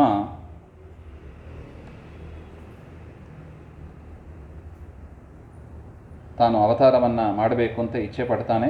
ಸತ್ಯಂ ವ್ರತಂ ಸತ್ಯಪರಂ ತ್ರಿಸತ್ಯಂ ಸತ್ಯಸ್ಯ ಯೋನಿಂ ನಿಹಿತಂ ಚ ಸತ್ಯೆ ಸತ್ಯಸ್ಯ ಸತ್ಯಂ ಉತ ಸತ್ಯನೇತ್ರಂ ಸತ್ಯಾತ್ಮಕಂ ತ್ವಾಂ ಶರಣಂ ಪ್ರಪನ್ನಾಹ ಅಂತ ಪರಮಾತ್ಮ ದೇವಕಿ ಉದರದಲ್ಲಿ ಪ್ರವೇಶ ಮಾಡಿದಾಗ ಆ ಕಾರಾಗೃಹವೇ ಪ್ರಕಾಶಮಾನವಾಗಿತ್ತು. ಗೊತ್ತಾಯಿತು ಕಂಸನಿಗೆ, ಬೇರೆ ಗರ್ಭ ಇದ್ದಾಗ ಇಷ್ಟು ಪ್ರಕಾಶ ಆಗ್ತಾ ಇಲ್ಲ, ಅದರಿಂದ ಇವನೇ ನನಗೆ ಮೃತ್ಯು ಅಂತ ಎಲ್ಲರನ್ನೂ ಎಚ್ಚರಿಸ್ತಾ ಇದ್ದಾನೆ. ಜೋಪಾನವಾಗಿ ನೋಡ್ಕೊಳ್ಳಿ, ಮಿಸ್ ಆಗಬಾರ್ದು ಹಾಗೆ ಅಂತ. ಆಗ ಬ್ರಹ್ಮಾದಿ ದೇವತೆಗಳು ಬಂದು ಗರ್ಭದಲ್ಲಿ ಇದ್ದ ಪರಮಾತ್ಮನನ್ನು ಸ್ತೋತ್ರ ಮಾಡ್ತಾರೆ. ಸ್ವಾಮಿ, ನೀನು ಸತ್ಯವ್ರತ. ಸತ್ಯವ್ರತ ಅಂದರೆ ತುಂಬ ಇದು ಒಂದೊಂದು ಪದವೂ ಕೂಡ ಅದ್ಭುತವಾದ ವ್ಯಾಖ್ಯಾನ ಇದೆ ಇದಕ್ಕೆ. ನೀನು ಏನು ವ್ರತವನ್ನು ಮಾಡ್ತಾ ಇದ್ದಿ ಅದೆಲ್ಲವೂ ಕೂಡ ಸತ್ಯವೇ. ದೇವರ ವ್ರತ ಏನು? ಸೃಷ್ಟಿ ಸ್ಥಿತಿ ಸಂಹಾರ ಮಾಡಬೇಕು ಅಂತ ದೇವರ ವ್ರತ. ಅದು ಎಷ್ಟೇ ಮೊದಲೇ ಹೇಳಿದ್ದೀವಿ ನೋಡಿ, ವ್ರತ ಅಂದರೆ ಏನಾಗಿರಬೇಕು? ಒಂದ್ಸಲ ಮಾಡಿ ಬಿಡೋದಲ್ಲ, ಪದೇ ಪದೇ ಪದೇ ಪದೇ ಮಾಡ್ತಾ ಇರಬೇಕು, ಅದನ್ನು ವ್ರತ. ದೇವರ ವ್ರತ ಏನು? ಸೃಷ್ಟಿ ಸ್ಥಿತಿ ಸಂಹಾರ ನಿಯಮನ ಜ್ಞಾನ ಅಜ್ಞಾನ ಬಂಧ ಮೋಕ್ಷ. ಇದು ಮಾಡೋದೇ ದೇವರ ವ್ರತ. ಅವನ ಸ್ವಭಾವ ಇದು, ಅದನ್ನೇ ವ್ರತ ಅಂತ ಹೇಳ್ತೀವಿ. ನೀ ಏನು ಮಾಡ್ತೀಯಲ್ಲ ಈ ಸೃಷ್ಟಿಯಾದಿಗಳು ಅದೆಲ್ಲವೂ ಕೂಡ ಸತ್ಯಭೂತವಾದದ್ದು, ಸುಳ್ಳಾದದ್ದಲ್ಲ. ಹಾಗೆ ಅಂತ ತುಂಬ ಚೆನ್ನಾಗಿದೆ ಇದು. ಸತ್ಯಾತ್ಮಕಂ ತ್ವಾಂ ಶರಣಂ ಪ್ರಪನ್ನಾಹ ಅಂತ ನಿನಗೆ ನಾವು ಶರಣ ಹೋಗ್ತೀವಿ ಅಂತ ಗರ್ಭಸ್ತುತಿಯನ್ನು ಮಾಡಿ ಆ ದೇವಕಿಗೂ ಕೂಡ ಒಂದು ಉಪದೇಶ ಮಾಡ್ತಾರೆ. ಅಮ್ಮ ನೀ ಏನು ಹೆದರಬೇಡ, ಕಂಸನ ಭಯ ನಿನಗೆ ಬೇಡ, ಪರಮಾತ್ಮ ಇದ್ದಾನೆ, ಅವತಾರ ಮಾಡಲಿಕ್ಕೆ ಇದ್ದಾನೆ, ಅನುಗ್ರಹ ಮಾಡ್ತಾನೆ ಅಂತ ಆಶ್ವಾಸನೆ ಮಾಡಿ ಮತ್ತೆ ಪರಮಾತ್ಮ ಕಾಲ ಬಂದಾಗ ಅವನು ಕೂಡ ಅವತಾರ ಮಾಡ್ತಾ ಇರ್ತಾನೆ. ಅಷ್ಟಮಿ ದಿವಸ ರಾತ್ರಿಯ ಸಂದರ್ಭ ಪರಮಾತ್ಮನ ಅವತಾರ ಆಗಿದೆ. ದೇವಕ್ಯಾಂ ದೇವರೂಪಿಣ್ಯಾಂ ವಿಷ್ಣು ಸರ್ವಗುಹಾಶ್ರಯ ಆವಿರಾಸೀತ್ ಯಥಾ ಪ್ರಾಚ್ಯಾಂ ದಿಶೀಂದುರಿವ ಪುಷ್ಕಳ. ವಸುದೇವ ದೇವಕಿಯ ಉದರದಲ್ಲಿ ಪರಮಾತ್ಮ ಹೇಗೆ ಪೂರ್ವ ದಿಕ್ಕಿನಲ್ಲಿ ಚಂದ್ರ ಪ್ರಕಾಶಮಾನವಾಗಿ ತೋರಿಸ್ತಾನೋ ಅದೇ ರೀತಿಯಾಗಿ ಪರಮಾತ್ಮನ ಅವತಾರವೂ ಆಗಿದೆ. ತಮದ್ಭುತಂ ಬಾಲಕಂ ಅಂಬುಜೇಕ್ಷಣಂ ಚತುರ್ಭುಜಂ ಶಂಖ ಗದಾದ್ಯುಧಾಯುಧಂ ಶ್ರೀವತ್ಸಲಕ್ಷ್ಮಂ ಗಲಶೋಭಿ ಕೌಸ್ತುಭಂ ಪೀತಾಂಬರಂ ಸಾಂದ್ರ ಪಯೋಧ ಸೌಭಗಂ. ಹಾಗೆ ಅಂತ ಪರಮಾತ್ಮನ ಅದ್ಭುತವಾದ ರೂಪ, ಶಂಖಚಕ್ರಗಳನ್ನು ಹಿಡ್ಕೊಂಡೇ ಬಂದಿದ್ದಾನಂತೆ ಪರಮಾತ್ಮ. ಕೃಷ್ಣಾವತಾರ ಆಗಿದೆ. ಮುಂದಿನ ವಿಚಾರವನ್ನು ನಾಳೆ ಮತ್ತೆ ಸೇರಿದಾಗ ನೋಡೋಣ ಅಂತ. ಸರ್ವಗುಣ ಸಂಪೂರ್ಣ ಸರ್ವದೋಷ ವಿವರ್ಜಿತ ಪ್ರಿಯತಾಂ ಪ್ರೀತೇವಾಲ ವಿಷ್ಣುರ್ಮೇ ಪರಮಸ್ಸುಹೃತ್. ಶ್ರೀಮಧ್ವಾಂತರ್ಗತ ಶ್ರೀಕೃಷ್ಣಾರ್ಪಣಮಸ್ತು. ನಾಹಂ ಕರ್ತ ಹರಿಕರ್ತ ತತ್ಪೂಜಾ ಕರ್ಮಚಾಕಿಲಂ ತಥಾಪಿ ಮತ್ಕೃತಾ ಪೂಜಾ ತ್ವತ್ಪ್ರಸಾದೇನ ನಾನ್ಯಥಾ. ಶ್ರೀಮಧ್ವೇಶಾರ್ಪಣಮಸ್ತು.